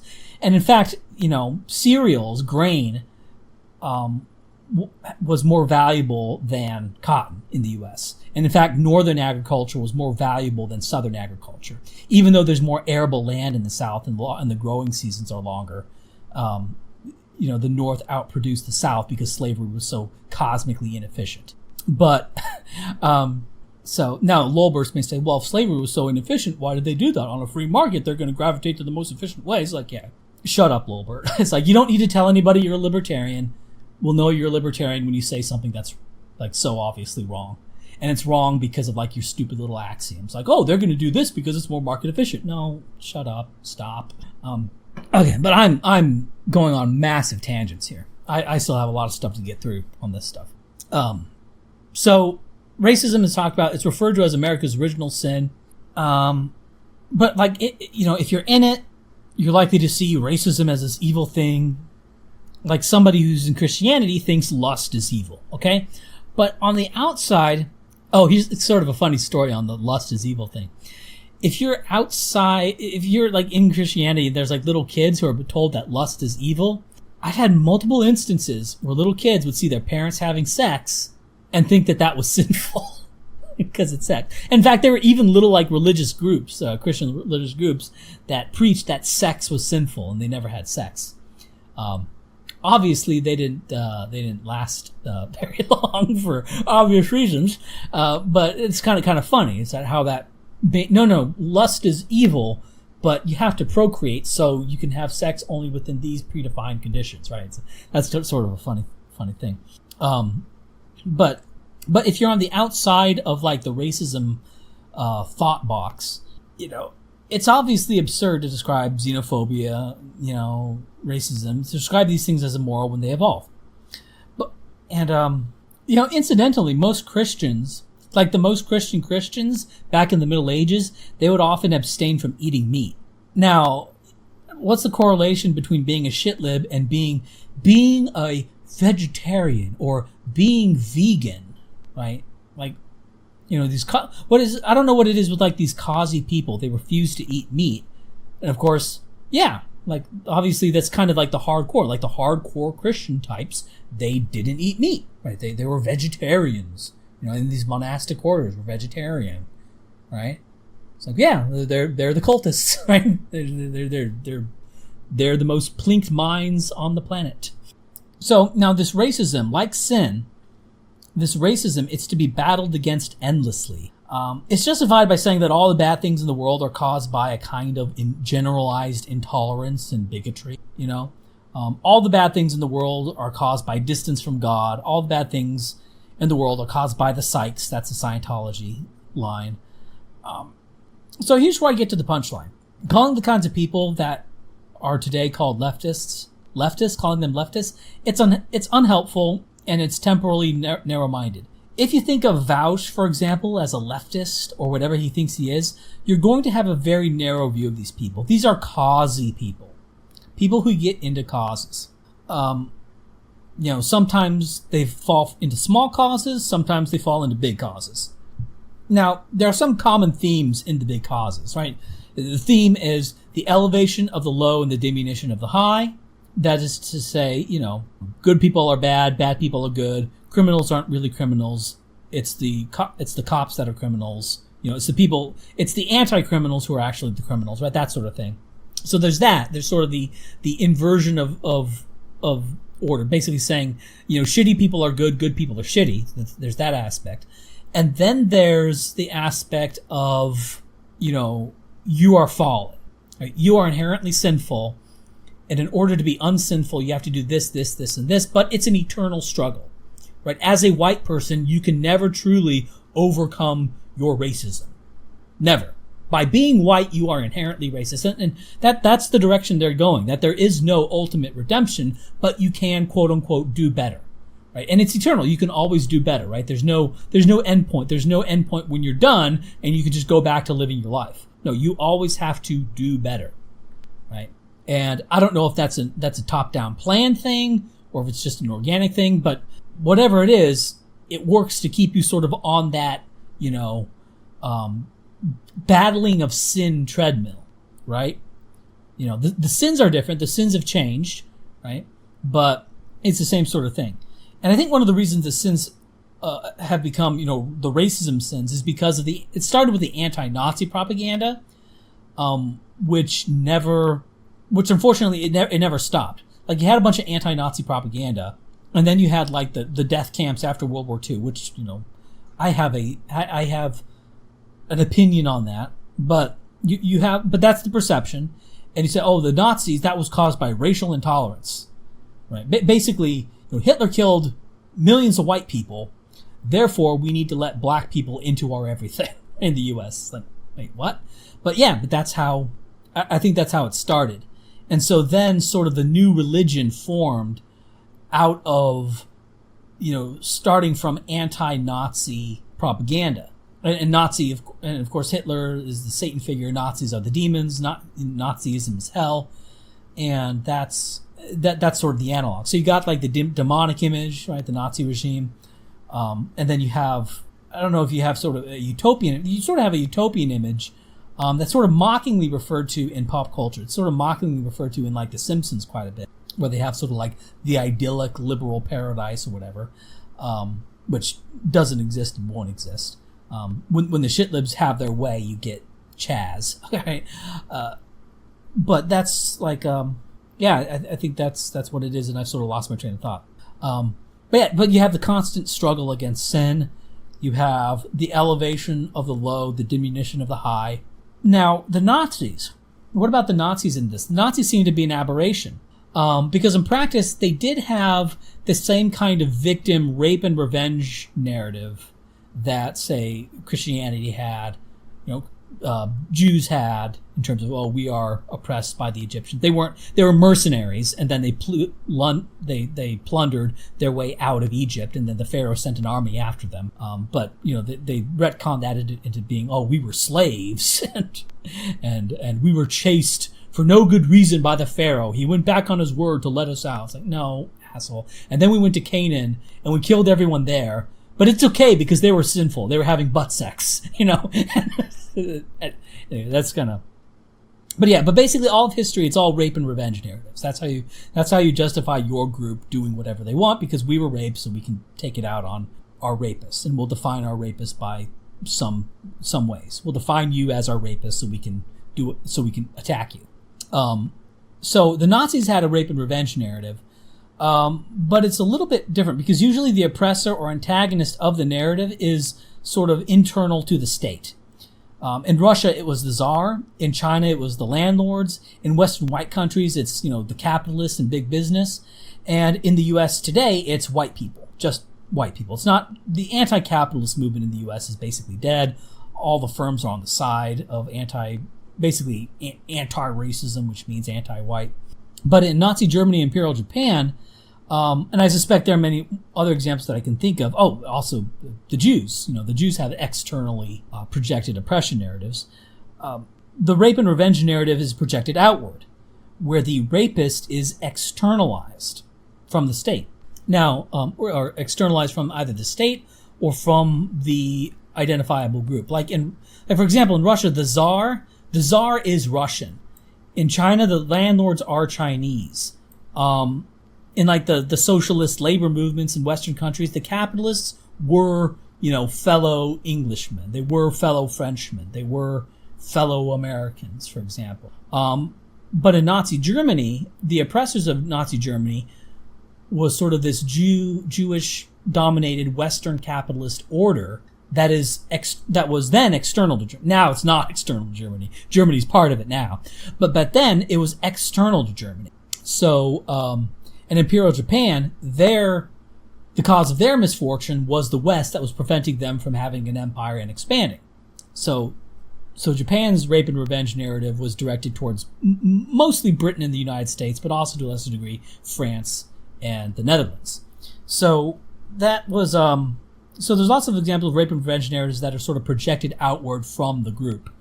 So Nazi Germany, Imperial Japan, North Korea today, India today, they have rape and revenge narrative against Britain. I suspect Iran today, don't know much about that. Jews, basically all Jewish history is a rape and revenge narrative projected out to basically everyone. Now, rightly or wrongly, whether they were put upon by this group or that group, who knows? I'm just describing this dynamic of internally oriented rape and revenge narrative or an externally oriented. Now, so what are today called right-wing people? They're not actually a thing. And that's what's so stupid in modern analyses, is everyone who tries to do a psychopolitical analysis acts as if there is some right-wing movement or right-wing cause to mirror, quote-unquote, the left. Now, there are some movement conservatives, and they are insufferable. They are the fucking worst, okay? Dennis Prager, Ben Shapiro, yeah, okay, these guys exist, TPUSA, but they're all awful. They're all the worst, okay? But even them, those people, they are an appendix compared to the big cause of today, which doesn't have a proper name, but, we'll call it the left, because that's what they call it now. Fine, we'll use that. We'll go along with the gag. Okay, but all conservatism, it mostly consists of people who are not swept up into the big cause, and so continue to hold more default human views. And those default human views, those unsocialized views of the undomesticated man, is what is today would be called racist, sexist, homophobic, xenophobic, clannish. A clannish guy who likes guns because they make a big boom boom, and big trucks because they go vroom vroom, right? And going back to that fertility data and to the heritability data, we're looking at genetic tendencies towards causiness, right? And I sort of let the punchline out of the bag early on, but Now I'm doing like the official punchline. And people in the past had a greater genetic tendency toward causiness. And yet, you think that the past was more quote-unquote right-wing? Well, maybe consider that this idea of right-wing is bullshit. That what actually exists are causy people who then frame the whole world in terms of their cause. Like, look, to a communist, the whole of human history is anti-communist or uncommunist. And okay, yeah, I mean, that's true. But that's a profoundly stupid way of looking at the world because it assumes a centrality of this thing, communism. But to what extent do you view the world in terms of being left-wing or right-wing? That is, viewing all of human events in the context of this thing, that is, leftism. See, like not communism, for example, is the default. It's what unsocialized men do. Now, the socializable causy people, they'll fall for some religion, right? The more causy, the more fanatical the Christian, right? For example, that's why, states like, the whites in Massachusetts and Maine, and Vermont, and even New Hampshire, though New Hampshire has been affected by mass immigration a little bit. Those New England states, they used to be like fanatical puritanical fucks.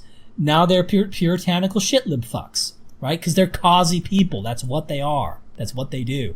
They go with the cause. In the past, it was this Puritan religious crap, and now it's, this shitlib political crap, right? They're the same people doing the same thing. Okay, anyway. So, like the monastics, don't eat meat, endlessly humble yourself for your microaggressions against God.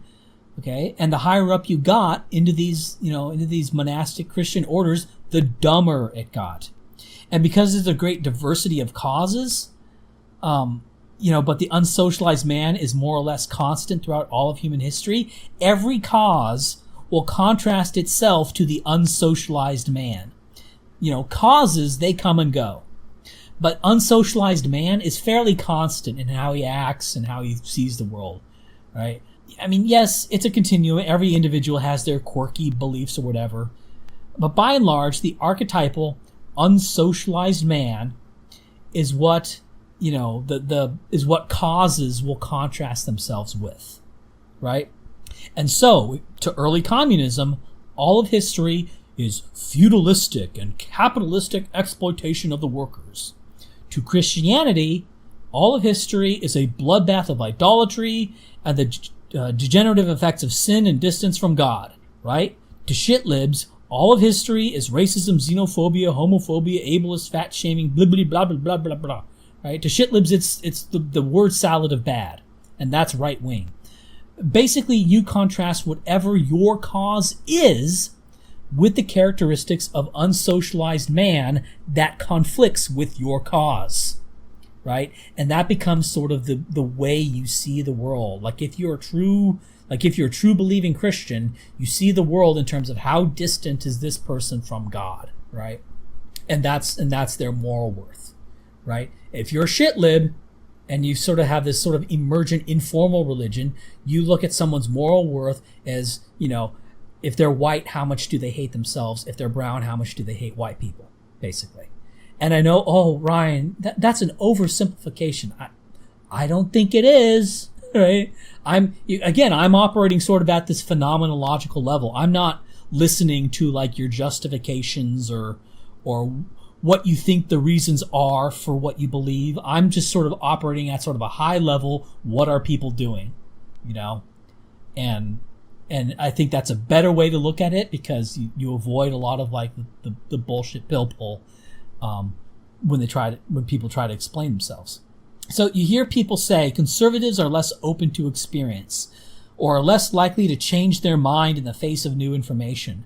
Well, consider that maybe this evolved, that you can think this is a stupid trait to have, but apparently at some point Mother Nature disagreed and did not find it stupid because here the genetic conservatives are. And if you look at the current fertility rates, well, now more than ever is Mother Nature not finding the psychological traits associated with conservatism stupid. But even to say conservatives are less open to experience gets it backwards.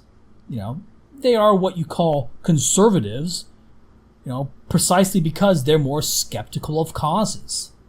That's another way to phrase it. They're skeptical of causes. Now, you could phrase it as they're closed-minded. Well, tomato, tomato, right? You're more likely to get sucked into a cult. Okay, that's the cost-benefit, risk-reward sort of thing. But once you recognize this, once you recognize that the so-called right wing is just unsocialized man, sort of, ornery and pig-headed, and in the U.S. it's really just unsocialized white men that constitutes this right wing, would you not pause for at least a moment about what it is you've bought into? Now, I go into long deconstructions about the ideological content itself, right? I say, for example, no, blacks were not oppressed during slavery. There's nothing, right, like compared to reasonable alternatives like their life in Africa or their life as a slave in the Middle East, right? Like if they were in Africa, they would have been a slave. Maybe they would have been sort of a land tied slave called the serf, or they would have been a personage tied slave called, a chattel slave. Anyway, there's nothing inherently oppressive about segregation. In fact, whites during segregation in the U.S., whites were actually paying tribute to blacks in the form of a net wealth transfer, even during segregation, right? To say this was an oppressive arrangement is like saying Cambodia is oppressed by Vietnam because Vietnam's richer and not giving Cambodians enough money to eliminate the Vietnamese-Cambodian wealth gap. And no, blacks aren't targeted by cops. They're coddled by cops. They're treated more gingerly for identical behavior. Okay, and the reason they're treated more gingerly for identical behavior is because cops are accused of treating them rough, right? No, current gaps are not the cause of any environmental factors. They're down to genetic differences between these populations that evolved in completely different continents. Why would you think they'd be the same? You're retarded. Like that is insane to think these continental population groups would be like identical. That's like the dumbest thing. Cosmic joke of a coincidence.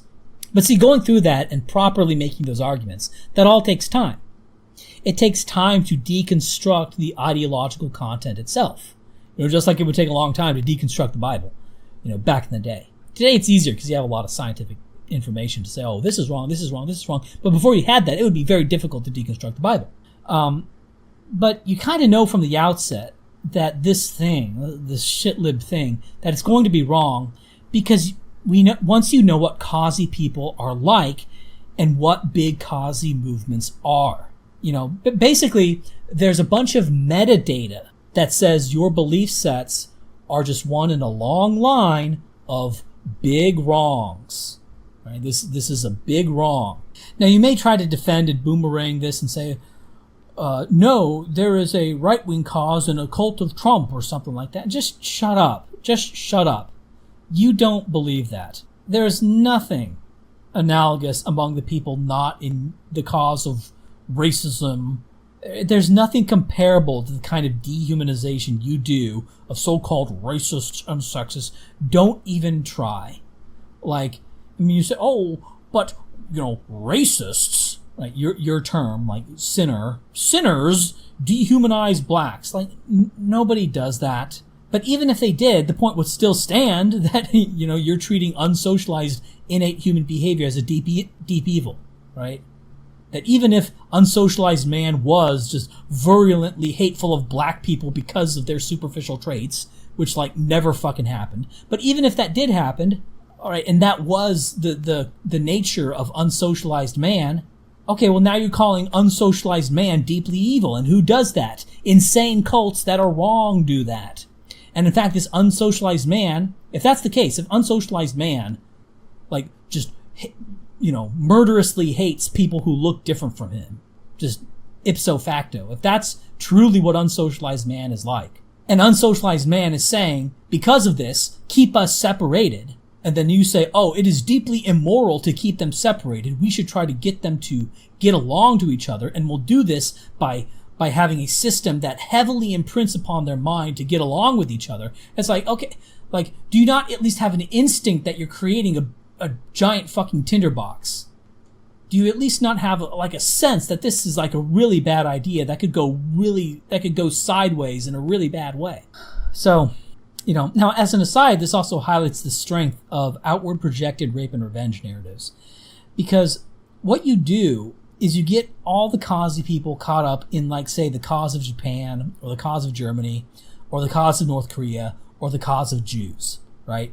And the Causi people get on board with your stupid story.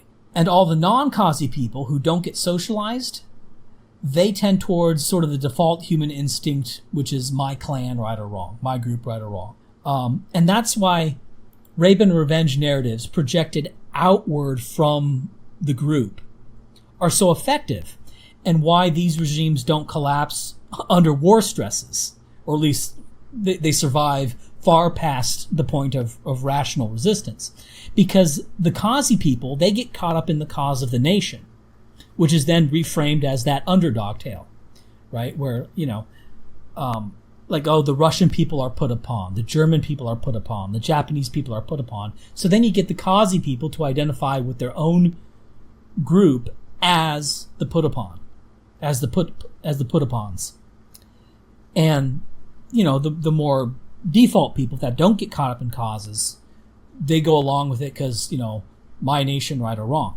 And so, because they have this, because their own sort of national chauvinism is reframed as an underdog tale, they then have the fanaticism of any cultist, like of all the culty type peoples, and the people who don't get caught up in causes, they just support it because it's their country.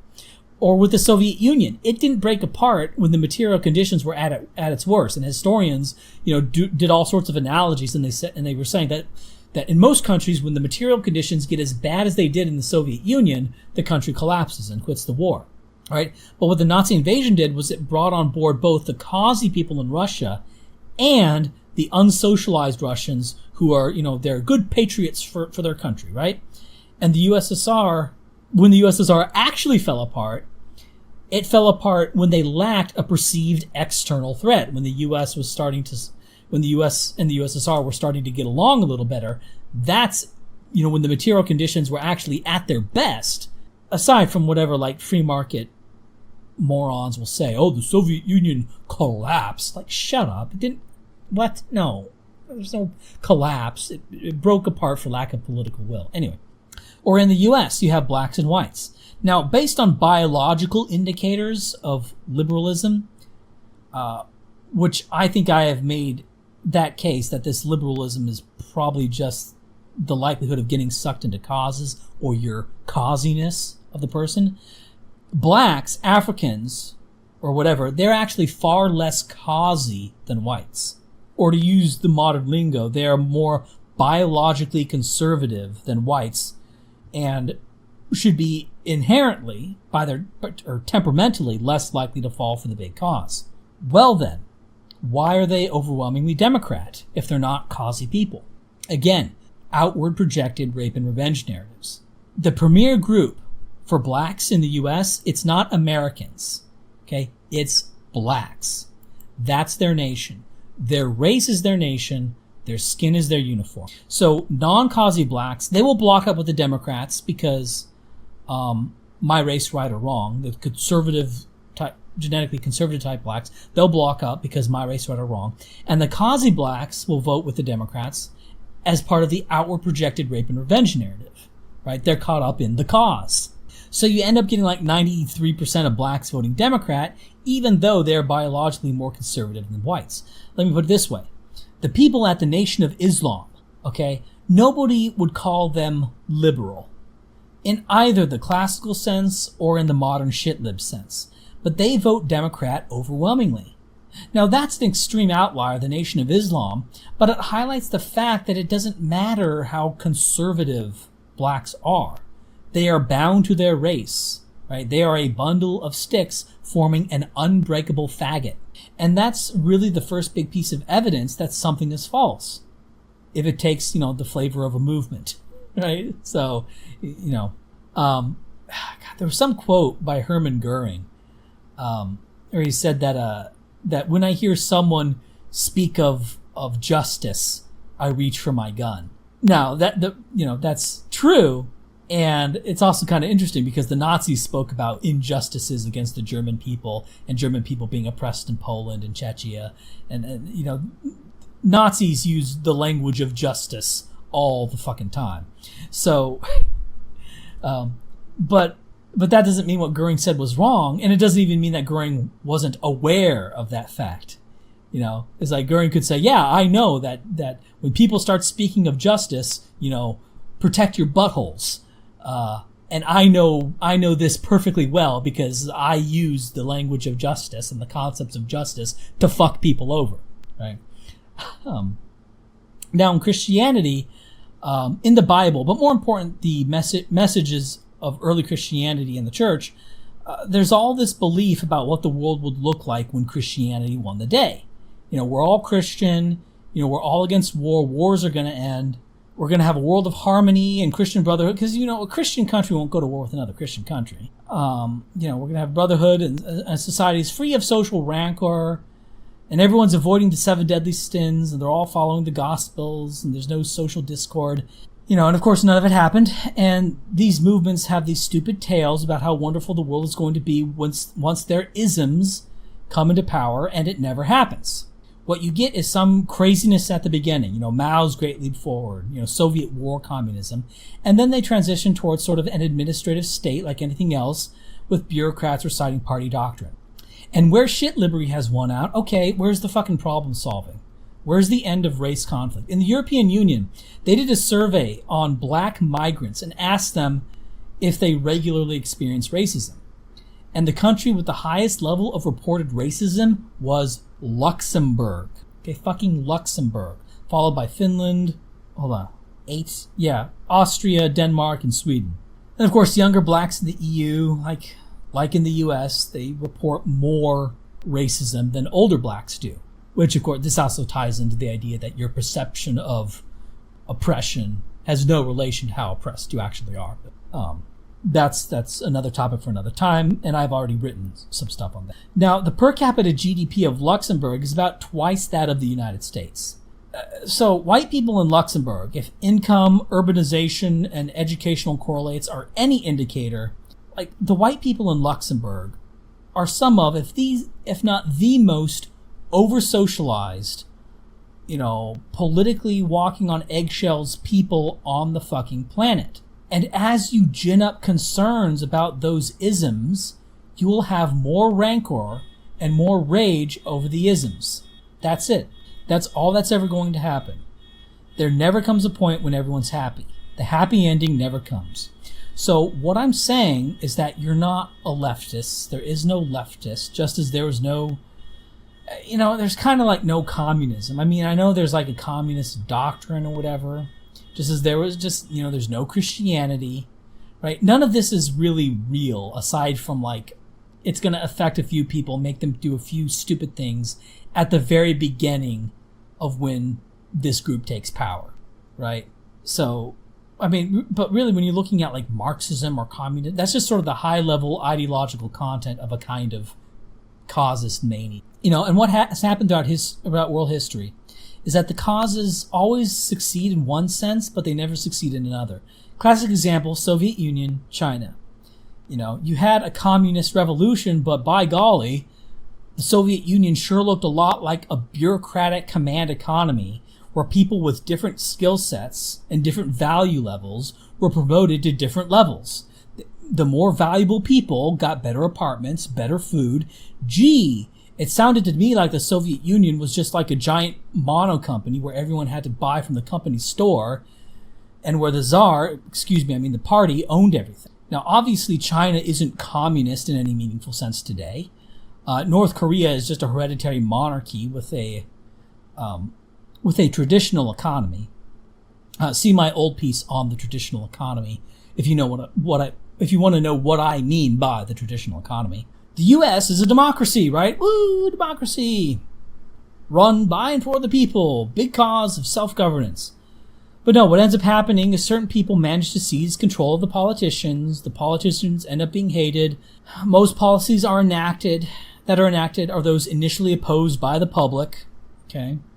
See my video, They Don't Care About You, if you want quantitative evidence of how policy that gets enacted has nothing to do with what the public wants, at all. And it doesn't respond to elections.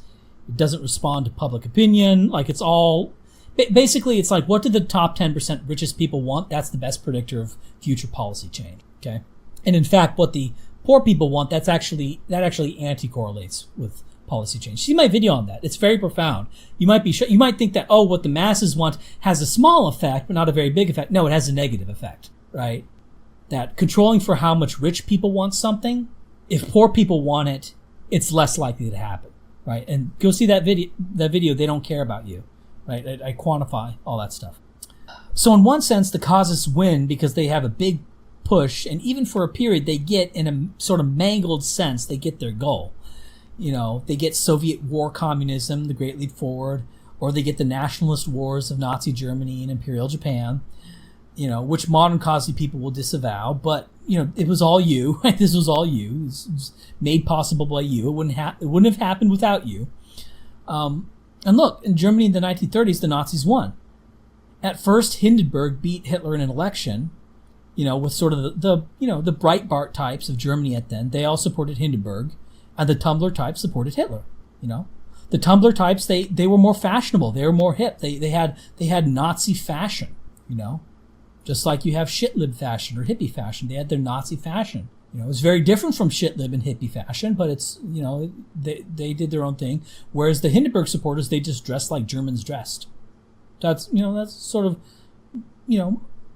surface level indicator of what's going on, They have, Hitler and the Nazis, they had long walls of text narrative about how put upon Germany and how put upon Germans were.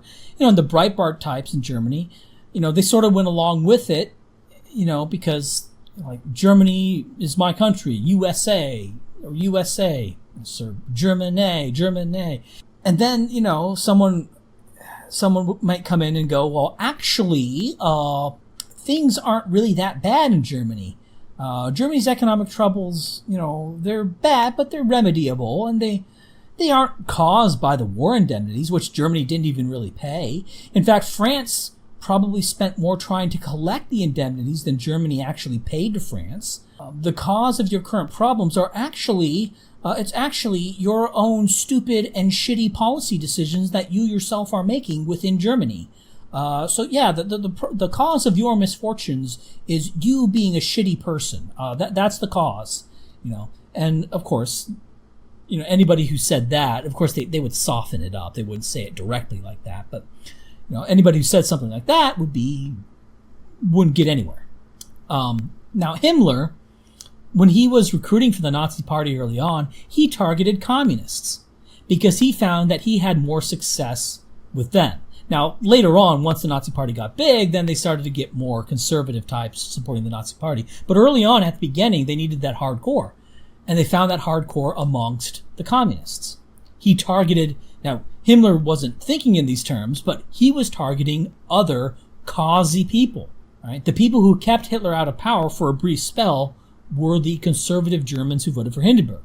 Once Hindenburg died, and there was no big, real sort of conservative nationalist figure to replace Hindenburg, they gravitated towards Hitler because Hitler had positioned himself as, respectful enough to old Germany, conservative-ish, although once they came power, they did change the flag, but respectful enough to old Germany while also appealing to the Causi people in Germany with a German underdog narrative.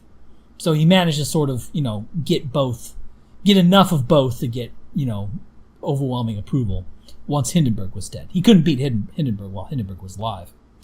Now, when shitlibs bring up the book burning and censorship in Nazi Germany, okay, what did they censor? Well, the Nazis, they didn't censor conservatives, right? They didn't censor, Breitbart. Though they certainly didn't promote Breitbart. They would do, the modern equivalent of algorithming Breitbart by not mentioning them in, the newspapers and controlling the newspapers and sort of, letting the conservatives have their little space. But basically it's Nazi time, right?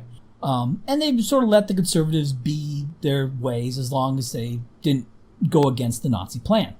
And in the U.S., conservatives, they're not heavily censored.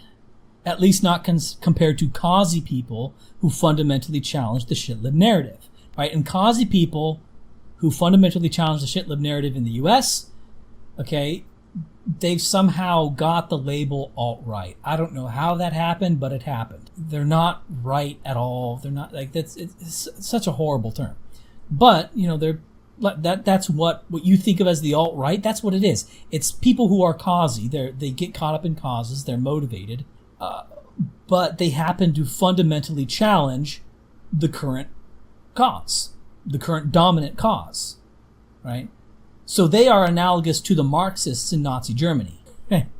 Nazis banned communists, right? The causey people then who fundamentally challenged the Nazi cause. And today, shitlibs, they don't ban Breitbart. They don't even ban, PragerU. They'll algorithm and they'll say, okay, Prager, you're very cute, but, we're doing our, it's shitlib time. It's kill whitey time.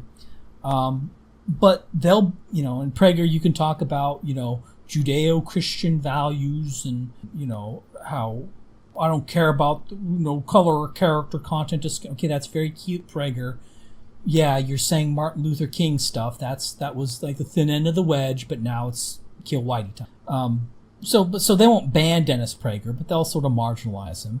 But, they'll ban me. They'll ban Jared Taylor, right? They ban either causey or perceived as causey people who fundamentally challenge their cause, right? And today, that means fundamentally challenging oppression narratives, right? That's what Race and IQ is about. It's about spreading the good news that brown people, guess what? You're not actually oppressed. Isn't this great news? Don't you want to believe this? Like telling the Germans, hey, Germans, good news. The cause of your misfortunes, it's not some external oppression. You're just shitty. It's just you. And brown people, there is no system of white supremacy or anything that's keeping you down. You're just, and you know where that goes. Now, this conception of politics may seem unnatural to you, but if you actually listen to conservative types, it's very natural to them to see you as Nazis, okay? Now, you see conservatives as Nazis, again, through that ideological lens we talked about, which is, sort of distance from ideology, right? For example, Christians, like real fire and brimstone Christians, not the ones today, they would see non-Christians as satanic. And in the world of their ideology, that's true because Satanism is defined as non-compliance to Christian commandments, right? Christian commandments, avoidance of the sins, and acceptance of Jesus, acceptance of Jesus' sacrifice so you can get past the pearly gates. So you have Christian ways, and most of the world in all its history is not Christian ways. And so by definition, the rest of the world is closer to Christian-defined Satanism. Because Satanism, in fact, one term they used in Satanism was worldlyism. That was one of that's one theme in Christianity, is that this man is worldly. He is of this world. That is bad. Well, that's just perfect. That's basically letting it out of the bag in Christianity that the bad person is somebody who is unsocialized, right? It is unsocialized man is the bad guy. It is the worldly man, right? That's who's bad. So now your Satan is Hitler. Your demon is fascist. Your sin is racism.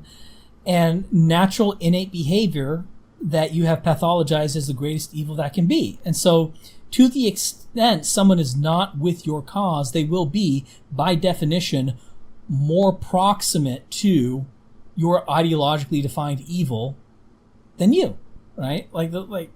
Yes, somebody who is, not a communist, I guess, is going to be more proximate to, the worst excesses of capitalism. And, yeah, that's true, but, or it's you're different from me in ways that overlap with the Nazis. It's okay. Well, the biggest overlap between conservatives and anyone else is the default unsocialized man, right? The grug. That's what basically, stop doing all these stupid comparisons, between unsocialized man, the conservative and any other cause. Because the causes are you, right? That's your that's your hardware doing that. That's your hardware causing the causes, right? Grug doesn't do causes, right? Conservatives don't do causes. Now, so as the default, like the unsocialized man is going to be closer to Hitler than you, just as he's going to be closer to Satan than a fire and brimstone Christian. And this is operating at the level of ideological content. And you think conservatives are stupid. You think conservatives who are comparing you to Nazis is stupid because that's the level you're operating at, right? You operate at like you don't operate at the base level, you operate at the top level. You operate at like the most useless and stupid level, that is the level of ideological content. And of course, you point out correctly that at the level of ideological content, Nazis are closer to Breitbart conservatives than you. And this is true, but it is a tautology. Of course you are. You've constructed, well, not you individually, but in sort of an emergent web of belief formation from people like you constructed this belief set precisely to be as far from what you perceive of Hitler as being as possible. And you operate at the level of ideological content because you are in fact sucked in by this very ideological content. You're a causey person. You fall for causes. That is, you take the ideological content deadly seriously. And it is deadly serious in the sense that an ideologue can cause a huge mess. That's the sense in which all this is actually serious. And he can get a lot of people killed, and he can ruin entire nations. Okay? So in that sense, this is serious. Which is to say, it's serious in the sense that somebody who has a drinking problem is serious. Right? Your ideology is serious in the same way that somebody who's on heroin is serious. But it's not serious at the level of your ideological content being real, right? Or even being particularly important. That's like the least interesting thing. That's the least important thing. You'll scoff at comparisons of death tolls under Mao, Stalin, and Hitler. No doubt they're all inflated by propagandists. Yes, the death toll by Hitler is going to be inflated by propagandists. Like obviously. Now, I mean, this is another one of those things.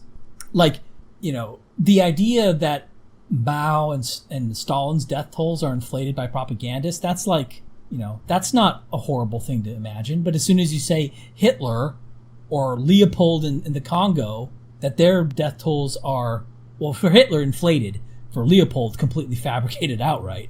But to think that that's, a horrible thing to even, countenance is, that's another example of you being sucked into the ideological content. But anyway, so, no doubt they're all inflated, but certainly there are more deaths happened under communist regimes than under Hitler. Now on a per year basis, it's hard to make a comparison because the Nazis never got past the early years, which are always the bloodiest in all these regimes, right? The bloodiest years of Mao's regimes were the earliest ones, then it settled down. Same with the Soviet Union. It was very bloody early on, then it settled down, right? But that comparison makes it very clear the unimportance of the ideological content. When causey people win the day, communism, Nazism, Christianity, Islam, you get rivers of blood. How big and how wide are the rivers of blood? Relative to the population sizes they rule over, or the population sizes of the countries they're at war with. Okay, that's largely down to circumstantial factors. When conservatives say you're like a Nazi, they're speaking to the form of the psychology, though not very well. Okay, and in fact, what they'll often do is they'll often make the mistake of drawing, ideological content connections, which is dumb. They haven't put the pieces together. But they have a kind of primitive sense that you're a totalitarian lunatic who's hopped up and making super fast decisions and coming to all these conclusions so rapidly and with such certainty that would destroy the world if any of your assumptions were wrong. Take cognitive racial equality and oppression. These are both positive claims that you are making and believe in, and they are super critical. They seem so true and natural to you, but they're obviously constructed because they never existed before this latest cause. How do you believe in them? But what if they're wrong? If the race differences are a result of genetic differences, that they actually are, right? Or whatever, you've been trained to say, race doesn't exist. Fine, Klein, haplogroup, population, whatever. These races, or whatever synonym for race you want to use, if the system is, say, 95% fair, and only 5% of the differences in life outcomes between races, or any identifiable group, religious groups, ethnic groups, if they are all a result of non-genetic factors, if they're 95% a function of genetic factors, only 5% a function of non-genetic factors, well, then what the hell are you doing? And what do you think will be the end result of you achieving all of your policy objectives? Let's approach this from another angle. Why was feudalism so stultifying and rigid? Well, this is a little bit subjective, but they came about from military orders, right? And so military orders are stultifying and rigid, and the areas that later became feudal states, they were all conquered by militaries and were administered like a military organization, which is to say the nature of the revolutionary movement, be it, military conquests, religious conversion, or a coup, as in the case of the USSR, or a march through electoral politics, as is the case of Nazi Germany, is how the regime is going to be once in power. How a regime takes power is how it keeps power.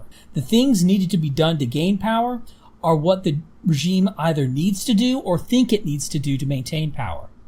And the revolutionary discipline itself, that actually gets ingrained in the ideology, okay? So basically what a movement is doing is in the revolutionary gain power phase. They instill a revolutionary discipline in all the party members or cells or whatever. They instill a revolutionary discipline, and that becomes, and in order to maintain that, especially in a loosely organized group, they have to get people to truly believe in revolutionary discipline thought. But the problem is, once you gain power, there's no real way to shed that part of the ideology once you're in power. Okay, we're in power. We don't need to be so authoritarian. We can relax now, right? That never happens. The military orders remain as military orders, and it takes 1,000 years to start getting any shedding of that. It's interesting to listen to former Scientologists say that they had a realization that if Scientology ever took over the world, it would be like Scientology is now. Now, based on every other revolutionary regime, this is almost certainly true. But it's interesting to hear ex-Scientologists come to that realization, without the context that this is what has happened everywhere else. Now the brain is a strange organ, and it's fascinating to hear these people, these not particularly smart people, conclude that Scientology, the regime, would be the same as Scientology, the small revolutionary movement, i.e. how Scientology is now, without connecting it to regimes throughout history. And I find it very interesting that these people they don't study these things. They don't read obscure books. They don't read quantitative history. They don't do any of this, right? But they still manage to make that connection, and that's fascinating to me. Now, of course, that's not 100% true. The reach of the cult does diffuse. Right? Obviously, a merchant in say the area of modern day France in 1000 AD, he wasn't as bound to Christian doctrine as a monk was. So the regime imposition is not as harsh once it takes power over an area than it is within the original cult, right? Sort of the core. For example, I'm not as bound to shit-lib demands as Destiny is. Destiny, when he speaks, he has to walk on eggshells way more than me. But it doesn't affect me.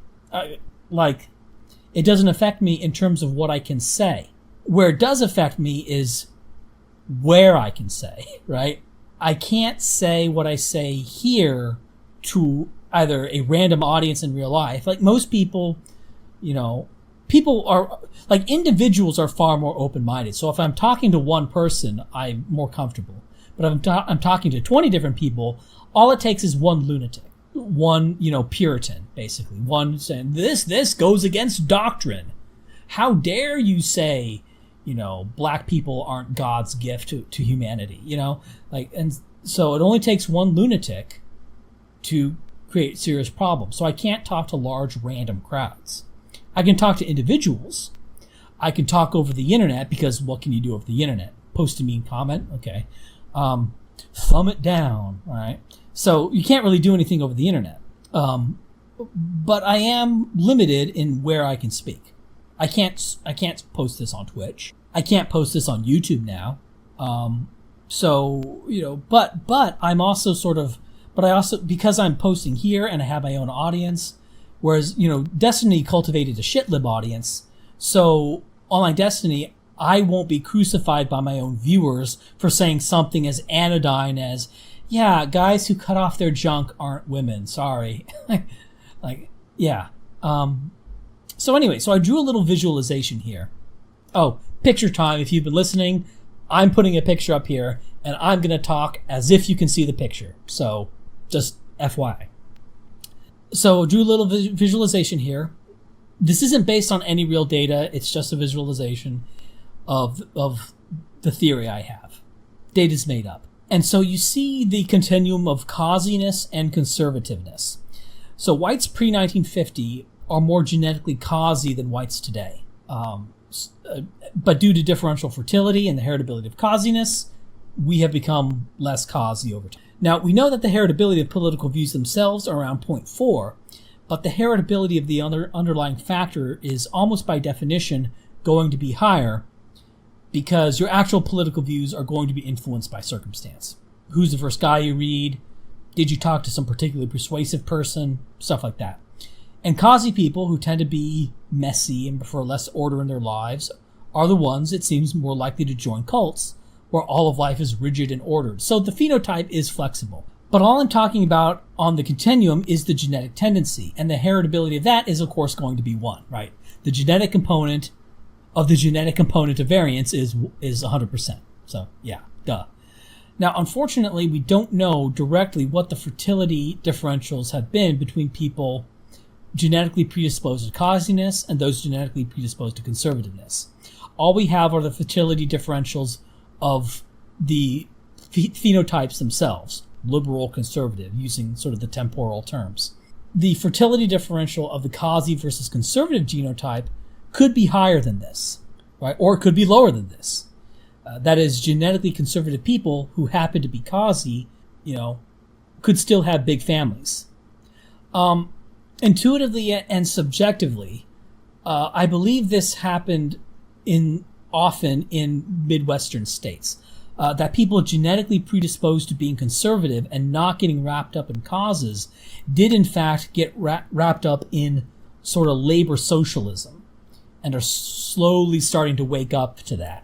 And perhaps I'm biased because I grew up in a large family and my dad was in the military and I had a stay-at-home mom, 4 siblings, American flag outside, right? But we were a Democrat family, right? And, we talk about, the working class and, we need to look out for the little guy and, Republicans are, they're going to leave people behind, forgotten man and all that stuff. So it was a Democrat family until Obama. And actually a little bit into the Obama presidency. Didn't really... I don't want to give away too much information about this stuff. But by the time Trump started campaigning, my family just flipped a switch and went over to the Republican Party. Now, what's also sort of interesting is that once they switched over to the Republican Party, sort of in the idea that the Democrat Party had sort of abandoned, the working class, it's interesting that they also sort of started to pick up on a lot of little conservatisms. They started to talk. Dad started to talk a little bit about bootstraps and stuff, which he never used to do. But it's sort of interesting that once you sort of switch sides, you sort of pick up the lingo of the social milieu. Anyway, but that's just one anecdote of that. And obviously conservatives have a social milieu, even though they're less causy and they don't get people ginned up to give their life to the cause. They have social influence, right? That it's not like that doesn't exist, but they're less of a cult, basically. Now, looking at this picture, let's fill in these continua in a simple way. Ignoring minor causes, minor movements, we'll just collapse this into, are you part of the big cause? Basically, are you part of shit liberty? That is the big cause of today. And if you're not, you're conservative. If you are, you're shit liberty. And you get a distribution, I think you get a distribution that looks something like this. So I have blacks here. Now, blacks haven't had a fertility differential between self-identified conservatives or liberals. However, if there was a fertility differential based on genetic predisposition to conservatism or to causiness, this could be impacting blacks in terms of their genetic predisposition, but we wouldn't be able to measure it in terms of conservative versus liberal because of party coding. Nearly all blacks are quote-unquote liberal, as in Democrats. Okay? Now, they're not genetically causy, right? In fact, based on things like disgust response, desire of order, blink response, attentional focus, their eye contact, they would have more genetic tendencies towards being conservative and not hopping onto causes. And again, this goes back to outward projected oppression narratives. The genetically conservative blacks look at it as less of an oppression issue and more of a race conflict issue. So anyway, so where do you get your black Republicans? Well, I don't know for sure because there hasn't, to my knowledge, been a study on like anything I'm talking about here. Nobody has come up with any similar concept to what I'm talking about. There hasn't been a study on black causiness and expressed political views. And in fact, the academic research on political views and psychological traits, it's mostly stuck at the level of ideological content, right? They're lost, right? They're in the swamp. They're thinking about like, oh, what does your what are all these like psychological traits such as the disgust response? How does that reflect to your view of the capital gains tax, right? It's retarded. Okay, it's like, yeah, there's not going to be any relation there. Shut up. Right? So they're operating. They're stuck at the level of ideological content, and so they produce a lot of interesting research, but like it ultimately has no punchline. Correlating psychological factors that relate to party ID, and then trying to divine relations between those psychological factors and just the surface level ideological content. But if you start from the premise that the Catholic Church had to be advanced by the same people who then advanced militantly anti-theist communism, and by sort of the vanguard, the core of the Nazi Party, that these are all, genetically, psychologically the same people, then if that's the case, then fixation on ideological content is going to look like a real blind alley. Now, I've been talking for a while. There is like some ideological archetypes between all causing movements. One is sort of the rape and revenge narrative, which is kind of related to last shall be first, first shall be last. Rape and revenge and last shall be first, first shall be last are sort of, they're sort of related to each other, so those kind of go together, the oppression narrative, underdog narrative.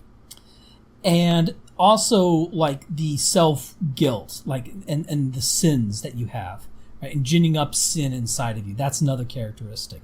But that characteristic is not, I don't know how universal that is. It seems to be prevalent in China with like the social credit system, that you have to be constantly monitoring your behavior to make sure you're a good Chinese citizen. But of course, the Chinese state today is less culty than shit liberty, for example, or it's certainly far less culty than it was under Mao. It's definitely conformist, but it's not like a religious cause state.